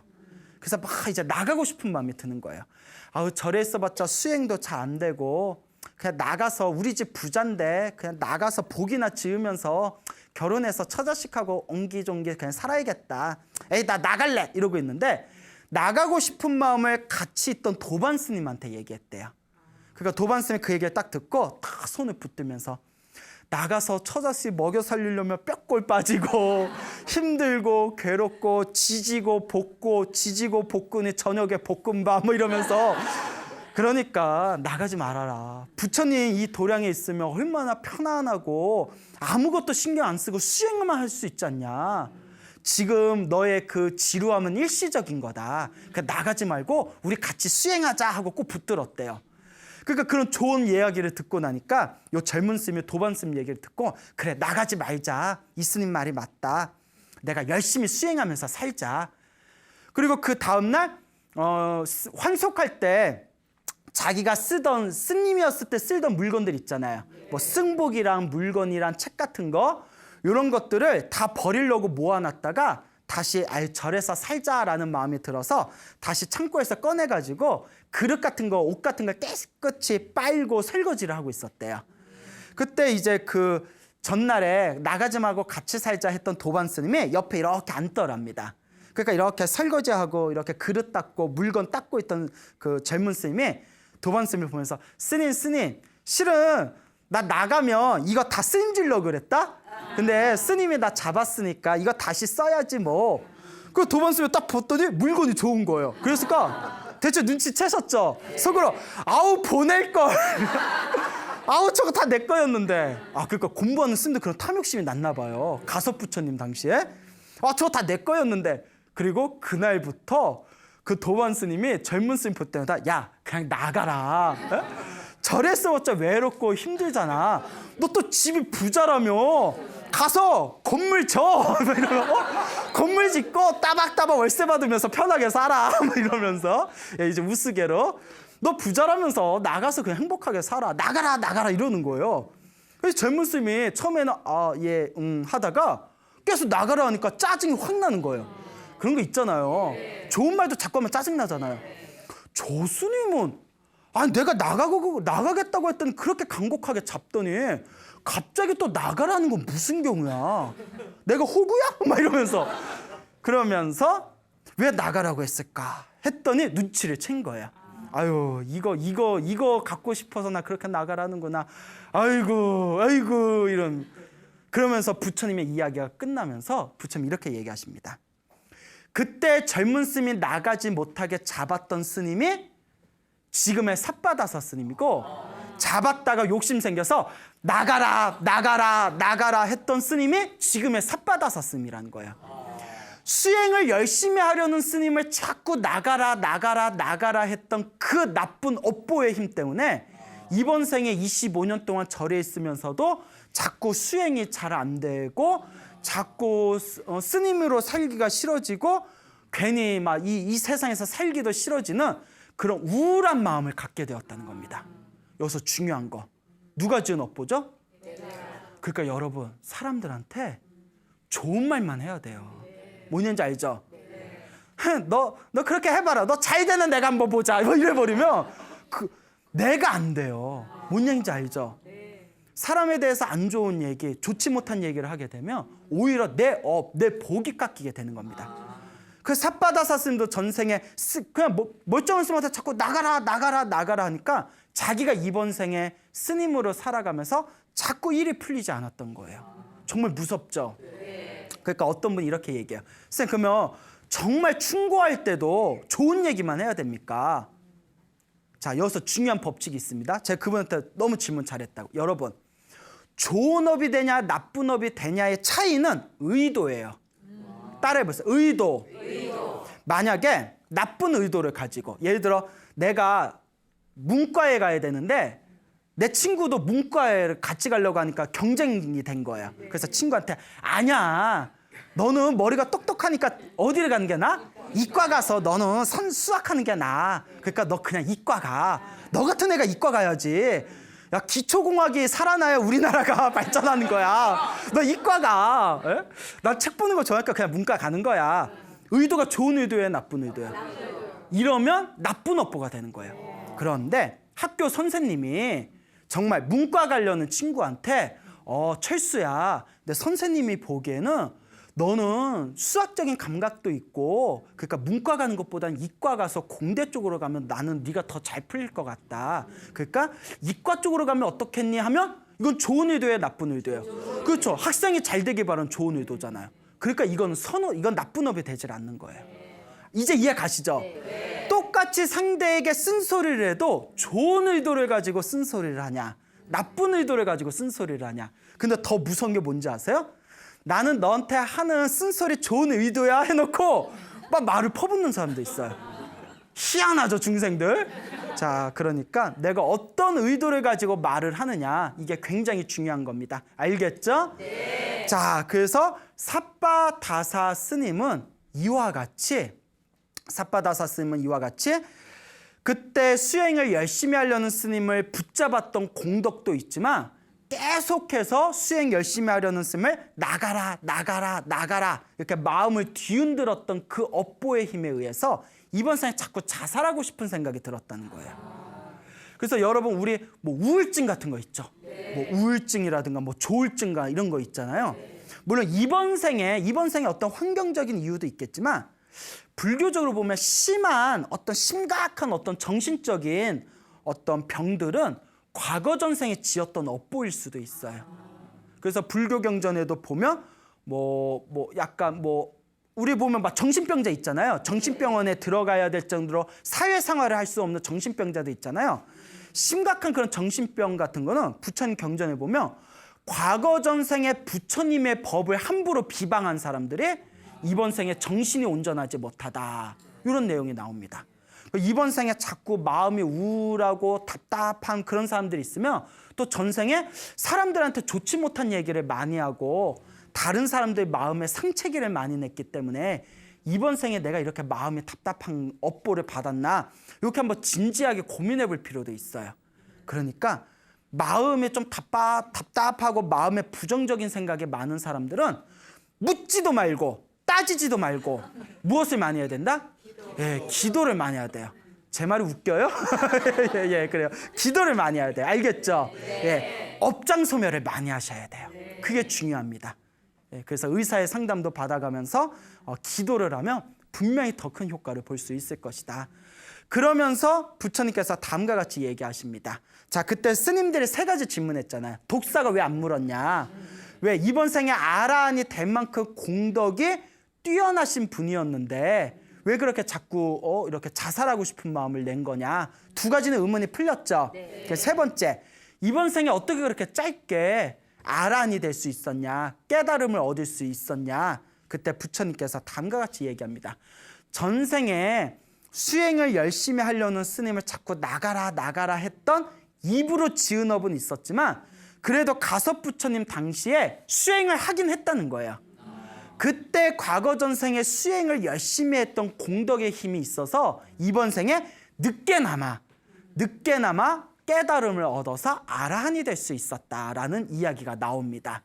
그러니까 좋은 것도 나쁜 것도 그대로 누가 받는 거예요? 이거 정말 묘해요. 여러분들 앞에 펼쳐진 좋은 일도 나쁜 일도 다 그대로 여러분들이 받은 거예요. 무슨 말인지 알겠죠? 그러니까 좋은 업은 더 많이 짓도록 노력하고 나쁜 업이 있다면 자꾸 소멸하도록 노력해야 됩니다.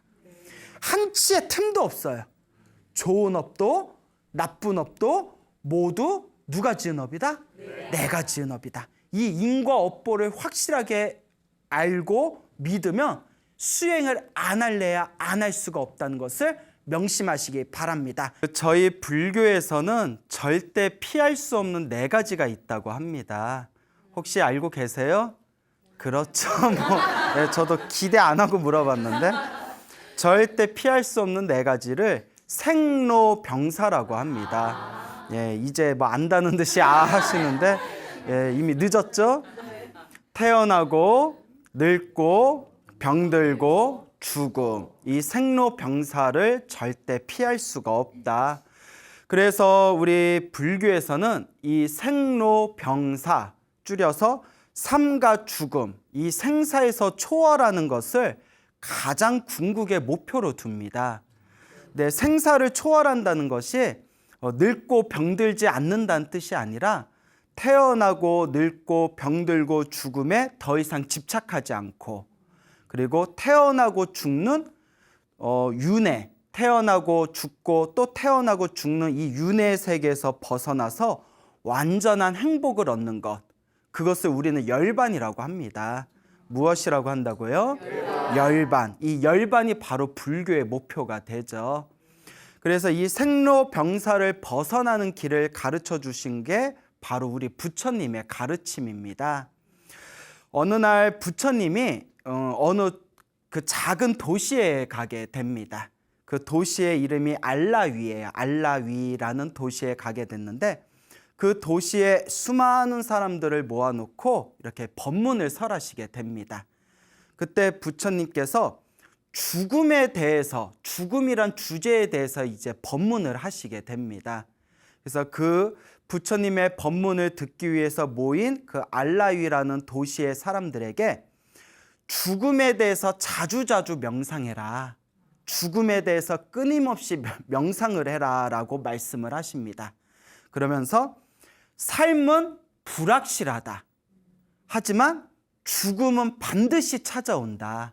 그렇기 때문에 항상 죽음에 대해서 명상을 해라.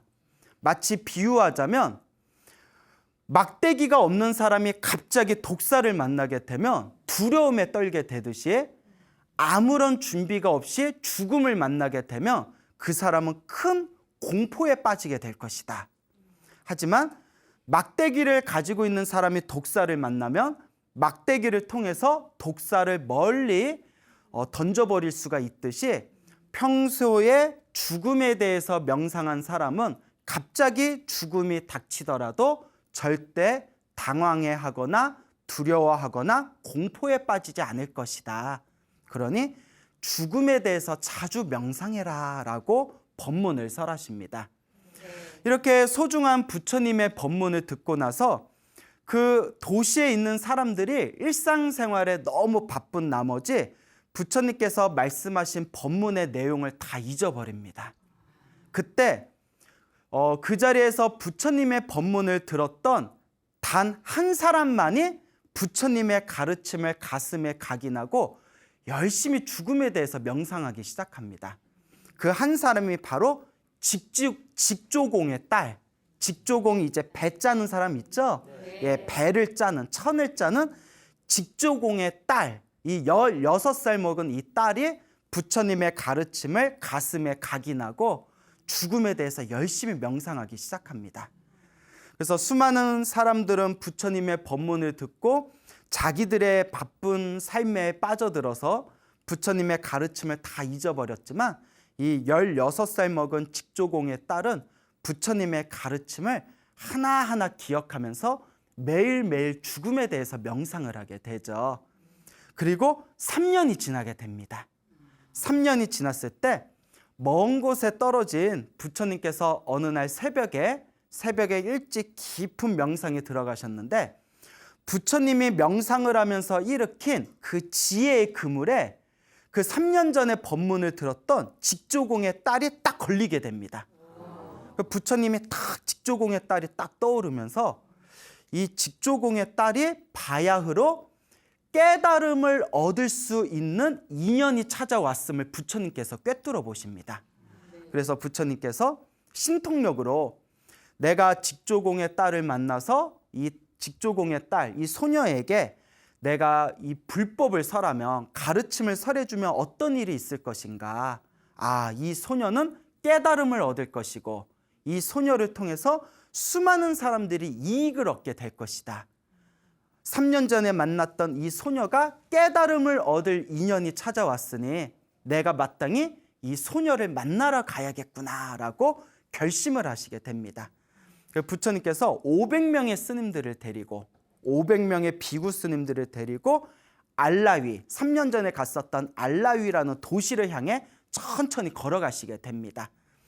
그리고 알라위 근처에 있는 사원에서 부처님께서 500명의 스님들과 휴식을 취하고 있었을 때 그 알라위라는 도시에 부처님께서 이 도시에 다시 오셨다는 소문이 쫙 퍼지게 됩니다.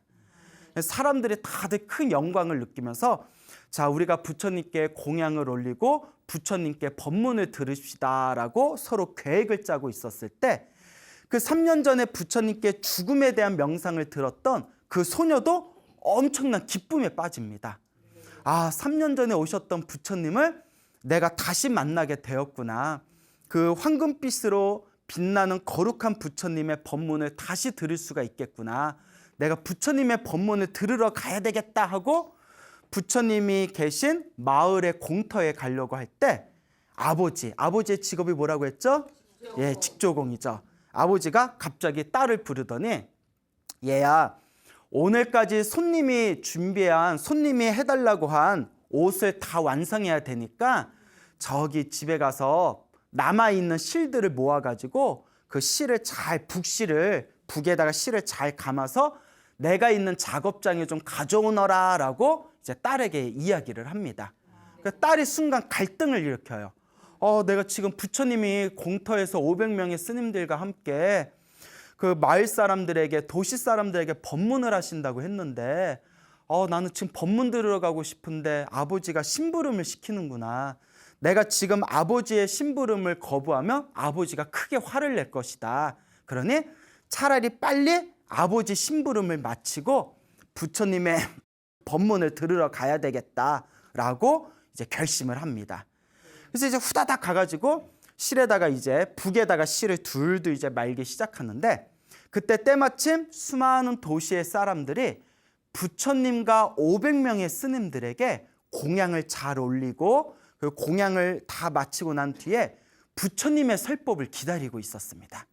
그래서 부처님의 설법을 들으려고 그 자리에 수많은 사람들이 모여가지고 귀를 쫑긋 세워서 부처님의 법문을 듣고자 하는데 부처님의 입을 열지 않으시는 거예요.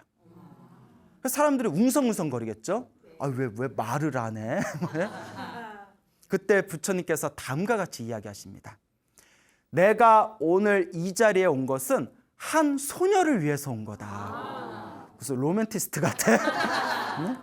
오직 한 소녀를 왔는데 그 소녀가 아직 이 자리에 오질 않았구나. 그렇기 때문에 그 소녀가 올 때까지 나는 법문을 하지 않을 것이다 하면서 부처님께서 침묵을 지키십니다. 그러니까 그 마을 사람들도 부처님께서 침묵을 지키고 계시니까 감히 아무도 입을 열지를 못했답니다. 그런 와중에서 한동안의 시간이 지난 뒤에 아버지의 심부름대로 북에다가 실을 잔뜩 감아가지고 이제 집에서 작업장, 아버지가 계신 작업장으로 가는 길에 이제 공터를 중간에 지나가게 돼요. 공터를 지나가는데 가운데 높은 자리에 부처님이 앉아 계시고 주변에 500명의 스님들이 앉아 계시고 그 공터에 수많은 도시 사람들이 앉아 있었을 거 아니에요. 왜 지나가면서 왜 부처님이 법문을 안 하시지 하고 지나가려는데 그때 부처님하고 눈이 딱 마주쳤어요. 부처님하고 눈이 딱 마주치니 부처님께서 살짝 미소를 지으십니다. 그 고개를 끄덕이세요. 부처님께서 미소를 지으면서 고개를 끄덕이세요. 알지? 뭐 이러면서 내 마음 알지? 뭐 비밀 연애하는 것도 아니고. 그때 이 소녀가 부처님께서 지금 법문을 듣고 가라는 뜻이구나 라는 걸 딱 알아챕니다. 부처님께서 지금 지나가는 나에게, 급히 지나가는 나에게 눈을 마주치시고 미소를 지으시고 고개를 끄덕이시고 법문을 듣고 가라는 이 어떤 나에게 느낌을 주신 거는 분명히 깊은 뜻이 있을 것이다 하고 이제 북실을 이제 땅에다 살며시 내려놓은 뒤에 부처님이 계신 가운데에 사뿐히 걸어가서 부처님 앞에 삼배를 올리고 무릎을 꿇고 앉습니다. 그때 부처님께서 이제 그 소녀에게 질문을 던지게 됩니다. 여기서 중요한 게 있어요. 부처님은 왜 바삐 공터를 지나가는 그 소녀에게 굳이 제스처를 취해가지고 당신의 법문을 듣게 하셨는가? 자, 부처님은 다음과 같은 걸 꿰뚫어 보셨답니다. 잘 들어야 돼요. 그 소녀는 오늘 죽을 운명이었답니다. 그걸 부처님이 꿰뚫어 보신 거예요. 그래서 부처님께서 이 소녀가 나의 법문을 듣지 못하고 깨달음을 얻지 못한 상태에서 오늘 갑자기 죽는다면 다음 생, 다다음 생 어떻게 될지 미래가 확실하지 않을 것이다. 하지만 이 소녀가 지금 나의 법문을 들으면 깨달음을 얻게 될 것이다.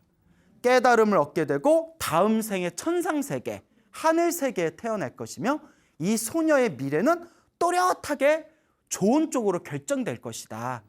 그래서 그 소녀의 목숨이 얼마 남지 않았다는 것을 부처님이 꿰뚫어 보셨기 때문에 그 소녀에게 나의 법문을 들으라고 제스처를 취했던 거예요. 그때 이제 자기 앞에 다 삼배를 하면서 땅바닥에 무릎 꿇고 앉아있는 소녀에게 다음과 같이 질문을 던집니다. 어디서 왔느냐? 그 소녀가 모르겠습니다 라고 해요. 그럼 어디로 가느냐? 그러니까 소녀가 모르겠습니다 라고 그래요. 부처님이 가만히 보시더니 모르겠느냐? 그 소녀가 알겠습니다 또 이래요. 그 부처님이 또 웃으시면서 알겠느냐 했더니 소녀가 모르겠습니다 이래요. 주변에서 난리가 난 거예요. 저런 싸가지 없나 이러면서 어디 부처님이 질문을 던지는데 저렇게 건방지게 대답을 하냐. 부처님이 처음에 어디서 왔느냐 하면 집에서 왔습니다 하면 될 것이지 모르겠습니다. 어디로 가느냐라고 부처님이 물어보시면 아버지가 계신 작업장에 갑니다라고 하면 되지 모르겠습니다. 부처님이 모르겠느냐 했더니 갑자기 알겠습니다 하고 부처님이 그래 알겠느냐 하니까 마지막에 모르겠습니다. 야 저런 건방진 여자애를 봤나 정말 못돼 처먹었다 막 이렇게 사람들이 웅성웅성거리고 있는 거예요. 그래서 부처님께서 그대들이여 대중들이여 모두 다 마음을 내려놓아라 하면서 그 소동을 부처님께서 다 가라앉히십니다. 그러면서 소녀에게 다음과 같이 질문을 던집니다. 어디서 왔느냐라고 물어봤는데 왜 모르겠습니다라고 대답했느냐라고 물으니까 소녀가 이렇게 대답을 합니다. 부처님께서 굳이 저에게 어디서 왔느냐라고 물어보신 이유가 제가 곰곰이 생각해 보니 네가 이번 생에 지금 여기 태어나기 전에 어디서 왔느냐라고 물어보신 거다라고 저는 생각이 되었습니다. 저는 여기 지금 이 순간 여기 태어나기 전에 어디로부터 어디에서 왔는지를 모르기 때문에 모르겠습니다라고 대답한 겁니다. 그 부처님께서 어디로 가느냐라고 물어보셨는데 제가 생각하기에 부처님께서 저에게 어디로 가느냐라고 물어보신 뜻은 네가 이제 죽어서 어디로 갈 것 같으냐? 네가 지금 이제 이번 생에 죽으면 다음 생에 어디로 갈 것 같으냐? 그래서 어디로 가느냐라고 물어보신 거라고 생각이 되었습니다. 근데 저는 제가 죽으면 어디로 갈지를 모릅니다. 그래서 모르겠습니다라고 대답한 겁니다. 그리고 부처님께서 모르느냐라고 물어보셨을 때 저는 제가 어디에서 왔고 어디로 가는지는 모르지만 제가 분명히 죽는다는 것은 분명히 알기 때문에 언젠가는 죽음은 나에게 확실히 찾아온다는 것은 알기 때문에 부처님께서 모르느냐라고 하셨을 때 아닙니다. 그래도 저는 제가 언젠가 죽는다는 것은 알고 있습니다. 압니다라고 대답한 겁니다. 그리고 마지막에 알고 있느냐라고 부처님께서 질문을 던지셨을 때 그때 저는 죽음이 온다는 건 알지만 언젠가 죽음이 온다는 건 알지만 언제 죽을지 어느 시간에 죽을지 밤에 죽을지 낮에 죽을지 아침에 죽을지 내가 언제 어느 때 죽을지는 모르기 때문에 모르겠습니다라고 대답한 겁니다 라고 부처님께 답변을 합니다. 자, 지금까지 한 얘기는 머리 나쁜 사람은 못 알아들어요. 중간에 막 엉켜. 예? 벌써부터 눈동자가 흔들리는 분들이 계세요. 다시 정리해 볼까요? 부처님이 처음에 뭐라고 질문하셨죠? 어디서 왔느냐. 그러니까 소녀가 제가 이번 생에 여기에 태어나기 전에 어디서 왔는지 모르기 때문에 모르겠습니다라고 한 거고, 두 번째 질문 부처님께서 어디로 가느냐라고 했을 때 제가 죽은 뒤에 다음 생에 어디로 갈지 모르기 때문에 모르겠습니다라고 대답한 거고, 그러니까 부처님께서 모르겠느냐라고 물어보셨을 때 제가 어디서 와서 어디로 가는지는 모르지만 죽는다는 것은 확실히 알기 때문에 압니다라고 대답한 거고, 그래서 마지막에 부처님이 아느냐 알겠느냐라고 질문하셨을 때 죽는다는 건 알지만 언제 어느 때 죽을지는 모르기 때문에 그래서 모릅니다라고 대답한 겁니다. 이제 이해 가시겠어요? 이렇게 설명해줘도 이해가 안 되면 그냥 자. 그렇죠? 괜찮아, 그냥 자도 돼. 네. 자, 그래서 부처님께서 훌륭하다, 참으로 훌륭하다. 이 훌륭하다라는 말이 빨리어로 사두예요. 사두. 훌륭하다. 싸다 아니에요? 사두. 한문으로는 선제라고 해요. 선제로다. 착하도다. 훌륭하다. 너의 답변이 너무나 훌륭하구나. 그러면서 사람들에게 다음과 같이 얘기합니다.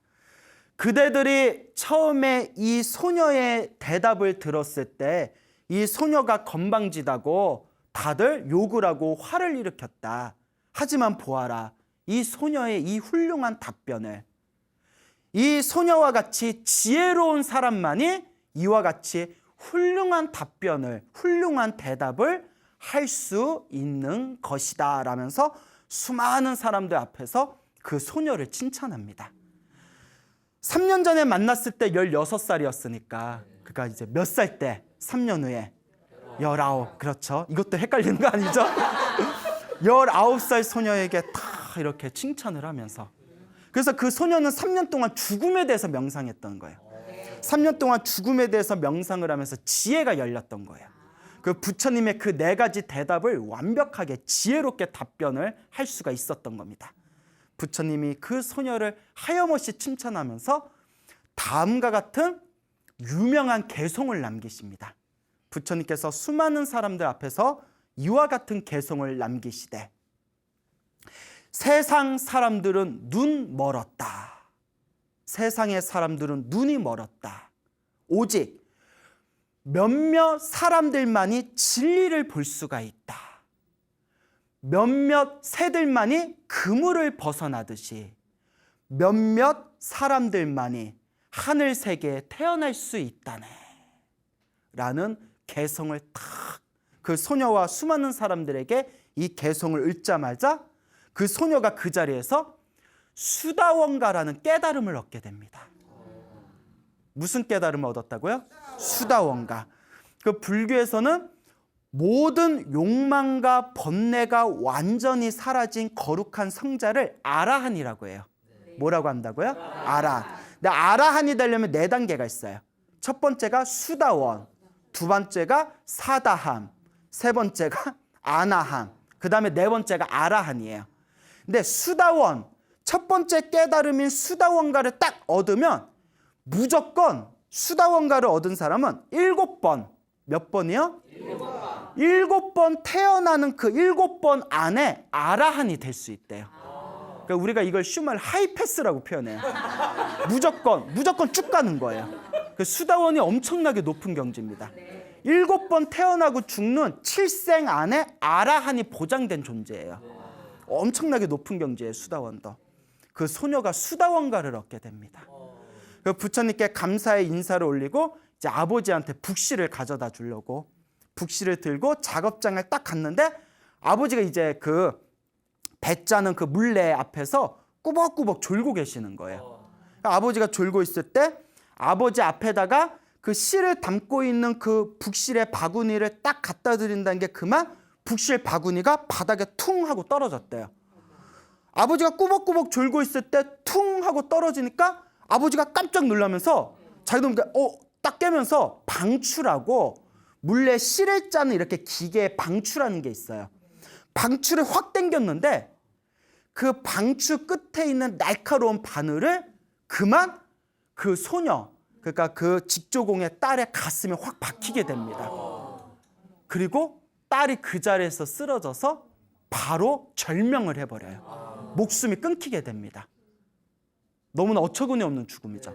그런데 이걸 이미 부처님이 꿰뚫어 보셨다, 안 꿰뚫어 보셨다? 꿰뚫어 보셨다.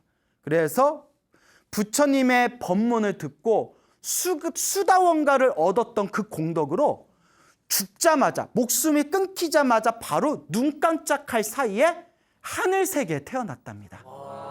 이미 그 부처님이 다 꿰뚫어 보신 거예요. 그때 사람들은 이와 같이 생각할 수가 있어요. 부처님이라면 왜 그 소녀의 죽음을 막아주질 않았을까? 그렇잖아요. 부처님은 다 꿰뚫어 보셨는데 왜 부처님은 그 소녀의 죽음을 피해가게 부처님은 막아주질 않으셨을까? 근데 여러분, 우리가 불교 경전을 공부해 보면 중생이 살아가는 건 다 업대로 살아갑니다. 이건 제가 만든 말이 아니라 경전에 다 나와 있는 내용이에요. 근데 업은 2가지의 업이 있더라고요. 우리가 받을 때 하나는 결정된 업이 있고 결정되지 않은 업이 있어요. 결정되지 않은 업을 부정업이라고 해요. 정해지지 않은 업이다. 부정업. 정해진 업은 뭐라고 부를까요? 정업이라고 불러요. 그래서 불교에서는 어떤 얘기가 있냐면 정업 난면이다. 정업은 어려울 난 면할 면. 뭐 하기가 어렵다? 면하기가 어렵다. 왜냐? 불교는 철저히 내가 지은 업은 내가 받아야 되는 거예요. 결국 그 소녀가 어린 나음, 꽃다운 어린 나이에 죽는 업도 누가 지은 정업이었을까요? 자기가 지은 정업이었던 거예요. 설사 부처님이 그때 그 순간 그 소녀가 죽는 것을 피하게 해줬다 하더라도 자기가 정해놓은 업이 있다면 그 순간은 피했다 하더라도 그 업을 또 어떻게 해야 될까요? 언젠가 다시 받을 수밖에 없는 거예요. 그래서 부처님이 선택하신 것은 죽음을 피하게 하는 것보다 차라리 지금 이 순간 이 소녀에게 더 소중한 거는 부처님이 뭐라고 판단하셨을까요? 그렇죠. 깨달음이었던 거예요. 깨달음을 얻지 못하고 조금 더 오래 사는 것보다 짧게 살더라도 차라리 이 소녀에게 무엇을 얻게 하는 게 더 중요하다? 깨달음을 얻게 하는 게 더 중요하다라고 부처님은 판단하신 거예요. 그래서 불교에서는 진리를 모르고 어리석게 100년을 사는 것보다 진리를 깨닫고 지혜롭게 반나절을 사는 것이 훨씬 더 훌륭하다라고 이야기합니다. 그래서 부처님께서는 그 소녀의 죽음을 꿰뚫어 보시고 이거는 소녀가 피할 수 없는 자기가 정해놓은 업보다 대신 부처인 나는 이 소녀에게 대신 죽음을 피하는 것보다 더 소중한 무엇을 안겨주겠다? 깨달음을 안겨주겠다라는 판단을 하신 겁니다. 그리고 그 소녀는 죽자마자 어느 세계에 태어나게 됐다? 하늘 세계, 청상 세계에 태어나게 됩니다. 그리고 딸의 죽음을 보고 너무나 허망하고 공허한 아버지가 그 자리에서 대성통곡을 합니다. 딸아, 딸아. 얼마나 가슴이 찢어지겠어요. 딸아, 딸아. 달아달아가 아니라 달아달아 둥근 달아가 아니라 딸아, 딸아 쓰러진 내 딸아 이걸 어떻게 하면 좋냐고 막 가슴이 찢어질 것 같은 느낌이 드는 거예요. 아버지가 막 가슴이 찢어질 것 같은 느낌이 들다가 내 이 찢어질 것 같은 내 마음을 위로해 줄 자 누가 있을까? 오직 부처님뿐이 안 계시다 하면서 그 자리에서 부처님이 계신 곳을 달려나갑니다. 그 부처님이 앉아 계신 나무 밑에 앉아 계신 걸 확인하고 부처님 앞에서 대성통곡을 하면서 부처님께 사정사정을 합니다. 부처님 어떻게 하면 좋습니까? 어떻게 하면 좋습니까? 그때 부처님께서 다음과 같이 이야기하십니다. 그대여 슬퍼하지 말아라. 우리 중생의 윤회를 하면서 무엇을 하면서? 윤회를 하면서 태어나고 죽고 태어나고 죽는 윤회를 하면서 지금까지 윤회를 하면서 내가 슬퍼서 흘렸던 눈물의 양을 다 모아놓으면 지금 이 세상에 바닷물의 양을 다 모아놓은 것보다도 훨씬 더 눈물의 양이 많을 것이다. 이미 우리는 과거 전생에서부터 수많은 윤회를 하면서 사랑하는 사람을 잃으면서 너무나 많은 눈물을 흘렸다. 그러니 지금 이 순간 슬퍼하지 말아라. 그리고 부처님께서 윤회와 인과 업보에 대해서 자상하게 법문을 해주니 그 아버지의 마음이 점점 가라앉게 됩니다. 그리고 그 아버지는 결국 이 윤회와 세상의 무상함을 느끼고 머리를 깎고 출가를 합니다. 그리고 그 아버지는 결국 아라한 모든 번뇌와 욕망이 사라진 거룩한 성자 아라한이 되었다라고 전해지고 있습니다. 딸이 만약에 그냥 부처님께서 딸을 살려놓기만 하고 깨달음을 얻게 하지 못했다면 딸은 딸대로 깨달음을 얻지 못했을 것이고 아버지도 아버지대로 깨달음을 얻지 못했을 거예요. 하지만 부처님의 법문으로 인해서 딸은 깨달음을 얻게 되고 또 그 순간 비록 딸이 젊은 나이에 세상을 잃게 되지만 깨달음을 얻었던 딸 때문에 결국 누구까지 거룩한 성자가 되었다? 아버지조차 거룩한 성자가 된 겁니다. 그래서 경전에는 부처님은 이러한 모든 것들을 다 꿰뚫어 보신대요. 그래서 눈앞에 펼쳐진 모든 상황에서 항상 최선의 선택을 하신대요. 이런 내용이 나와요. 부처님의 일대기를 보면 부처님이 이런 일을 하셨고 이런 일을 하셨는데 왜 부처님이 그런 일을 하셨는지 모르겠다. 그건 혹시 부처님 실수가 아니었냐라고 했을 때 한결같이 이런 내용이 나옵니다. 아니다. 우리가 보기에는 부처님이 실수를 한 것 같이 보이는 것조차도 부처님이 과거, 현재, 미래를 다 꿰뚫어 보시고 그 상황에서 가장 최선의 선택을 하신 것이다. 라는 내용이 경전을 공부하다 보면 나옵니다. 그래서 이와 같이 3년 동안 죽음을 명상했던 소녀는 부처님의 법문을 듣고 수다원가를 얻게 되고 하늘세계에 태어나게 됩니다. 그리고 수다원가를 얻었던 딸을 잃은 아픔을 겪었던 아버지는 머리를 깎고 출가해서 가장 거룩한 성자 아라한이 되게 됩니다. 바로 이것이 부처님의 위대한 위신력입니다. 자, 부처님 당시에 또 있었던 일입니다. 부처님 당시에 500명의 스님들이 계셨는데요. 이 500명의 스님들이 부처님에게 수행 주제를 받습니다. 어떻게 수행해라 라는 수행의 주제를 받은 뒤에 깊은 산속에 들어가서 이 500명의 스님들이 열심히 수행을 합니다. 수행을 하는데 아무리 열심히 수행을 해도 자기들이 원하는 깨달음의 경지가 찾아오질 않는 겁니다. 그래서 500명의 스님들끼리 서로 상의를 하게 됩니다. 야, 우리가 이렇게 오랫동안 수행을 했는데도 이 깨달음의 경지가 찾아오질 않는다. 그러니까 부처님께 찾아가서 우리가 가르침을 다시 받자, 새로운 가르침을 받자라고 서로가 의견을 모은 뒤에 500명의 스님들이 부처님을 향해서 이제 천천히 이제 길을 걷고 있었을 때, 그때 이렇게 비가 오고 좀 장마 때였나 봐요. 그 길바닥에 막 습한 아지랭이 있죠. 아지랭이가 막 올라오는 걸 보게 됩니다. 근데 아지랭이가 분명히 눈으로는 아지랭이가 보이지만 아지랭이가 사실 실체가 있을까요, 없을까요? 실체가 없죠. 그때 500명의 스님들이 그 길에서 올라오는 아지랭이를 바라보면서 가만히 그걸 관찰하면서 특별한 지혜를 얻게 됩니다. 눈에는 보이지만 고정된 실체가 없는 것들. 그 특별한 지혜를 딱 이렇게 느끼고 나서 다시 이제 길을 걸으면서 부처님이 앉아 계시는 사원까지 다 다다랐을 때 갑자기 먹구름이 끼면서 하늘에서 막 빗방울이 떨어집니다. 비가 후다다다다 떨어지다 보니까 그 인도에 갔다 오신 분들이라면 이해가 가실 텐데 인도의 우기, 인도의 장마는 한국하고 비교가 안 될 정도예요. 막 그냥 하늘에서 폭포가 쏟아진대요. 그러면 막 비가 막 쏟아지면 막 물거품이 일어난대요. 바닥에서 물거품이. 500명 말씀들이 부처님이 계신 사원에 막 들어갔는데 막 비가 와다다다다다 쏟아지니까 바닥에서 뭐가 일어났다? 물거품이 타닥타닥 일어나는데 다 또 중요한 거. 물거품은 눈에 보이지만 실체가 있을까요, 없을까요? 없어요. 일어났다 사라지고 일어났다 사라지고 실체가 없어요. 고정된 실체가 없습니다.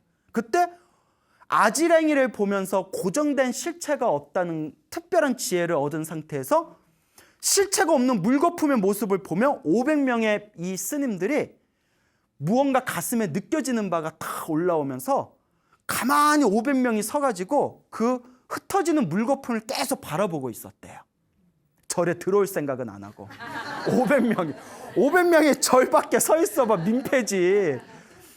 그때 방 안에서 가만히 명상에 들어가 계셨던 부처님께서 순간 당신의 신통력의 힘으로 이 500명의 비구들이 깨달음을 얻을 인연이 찾아왔구나라는 걸 꿰뚫어 보십니다. 순간 신통력으로 부처님께서 환한 광명을 일으키면서 500명에 서 있는 스님들 앞에 실제로 눈앞에 보는 것처럼 눈앞에 환한 광명으로 부처님이 나타나십니다. 그리고 그 스님들 깜짝 놀랄 거 아니에요. 뭐 서프라이즈 파티도 아니고. 그때 부처님께서 500명의 스님들에게 다음과 같은 가르침을 내립니다.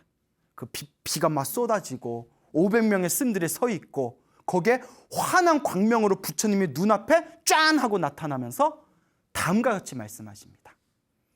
그대 비구들이여, 세상의 모든 것을 아지랑이처럼 물거품처럼 바라본다면 죽음의 왕조차도 붙잡을 수 없으리라. 이 세상의 모든 걸 아지랑이는 실체가 있어요, 없어요? 물거품은 실체가 있어요, 없어요? 이와 같이 실체가 없는 아지랑이와 물거품과 같이 이 세상의 모든 것을 바라봐라. 이 세상의 모든 게 사실 실체가 있다, 없다? 불교에서는 깨달음을 얻은 존재가 깨달음의 눈으로 이 세상을 바라보며 이 모든 세상의 이 모든 것들이 꿈과 같이 마음이 만든 세상이래요. 꿈은 실체가 있어요, 없어요? 실체가 없는 마음이 만든 세상인데 중생들은 그것에 어리석음에 집착해서 마치 실체가 있는 것처럼 욕망과 탐욕과 수없는 욕심에 빠져가지고 허덕이면서 살아간다는 거예요. 그 집착심, 욕망의 집착 때문에 우리가 평화롭지 못하고 자유롭지 못하고 죽음에서 벗어나질 못하는 것이다. 그래서 부처님께서 이 세상의 모든 것을 무엇처럼? 아지랑이처럼, 무엇처럼? 물거품처럼 세상의 모든 것을 실체가 없다고 바라봐라. 죽음의 왕도 우리를 붙잡을 수 있다, 없다? 죽음의 왕조차도 우리를 붙잡을 수 없으리라. 죽음조차도 초월하리라. 라는 법문을 듣는 순간 그 자리에서 500명의 스님들이 그 자리에서 그 법문을 듣는 순간 아라한이 되었다고 합니다. 완전한 깨달음을 얻은 아라한이 되었다. 근데 우리는 아무리 이런 법문을 들어도 아라한이 안 돼. 수다원도 안 돼. 왜 그럴까요? 집착이 두꺼워서 그래요. 집착이 두껍고 업장이 두껍기 때문에. 옛날에 부처님의 제자들은 법문 한마디만 들어도 그 자리에서 아라한이 되거나 최소한 수다원이 됐는데, 지금은 10년, 20년, 30년 아무리 부처님의 법을 공부해도 수다원 근처도 못 갑니다. 왜 그럴까요? 집착이 두꺼워서, 업장이 두꺼워서 그렇습니다. 이거 남 얘기 아니에요. 여러분들 얘기예요. 남 얘기 듣듯이. 예, 그래서 이 집착과 이러한 업보를 우리가 끊임없이 소멸하고 녹여내야 된다라는 것을 명심하시길 바랍니다.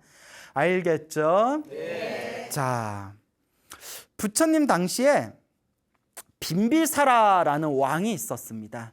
빈비사라라는 왕이 있었고, 이 빈비사라 왕에게 아들이 있었는데, 이 아들의 수많은 왕자들 중에 이 아들 중에 한 왕자의 이름이 아바야였습니다. 아바야. 예, 이름 이상하죠? 아바야라는 왕자가 있었는데, 이 아바야라는 왕자가 그 빈비사라 왕이 다스리는 국경에서 큰 반역이 일어났답니다. 그래서 아바야 왕자가 직접 군사들을 데리고 가서 그 반역을 다 그 반역들을 전부 다 평정을 하고 이제 당당하게 개선 장군으로 나라에 돌아왔을 때, 아버지인 빈비사라 왕이 너무 기뻐하면서 이제 이 왕자에게 왕이 누릴 수 있는 모든 쾌락과 기쁨을 며칠 동안 주기로 이제 약속을 합니다. 네가 누릴 수 있는 것, 왕이 누릴 수 있는 것까지 다 누려라. 이게 특별 포상이다. 그래서 아주 아름답고 예쁘고 춤 잘 추고 노래를 잘 부르는 왕만 소유할 수 있는 무희를 데려다가 7일 밤낮 동안 축제를 벌입니다. 파티를 벌여요. 그래서 축제를 아주 그냥 화려한 축제를 벌이다가 마지막 8일째 아침이 되었을 때, 그 아름답고 춤을 잘 추고 노래를 잘 부르는 무희가, 여러분들 또 인도 영화 혹시 보셨는지 모르는데, 그 인도 영화 보면 비칠 듯 안 비칠 듯, 예? 그런 이상한 시스루 같은 옷 입고, 예?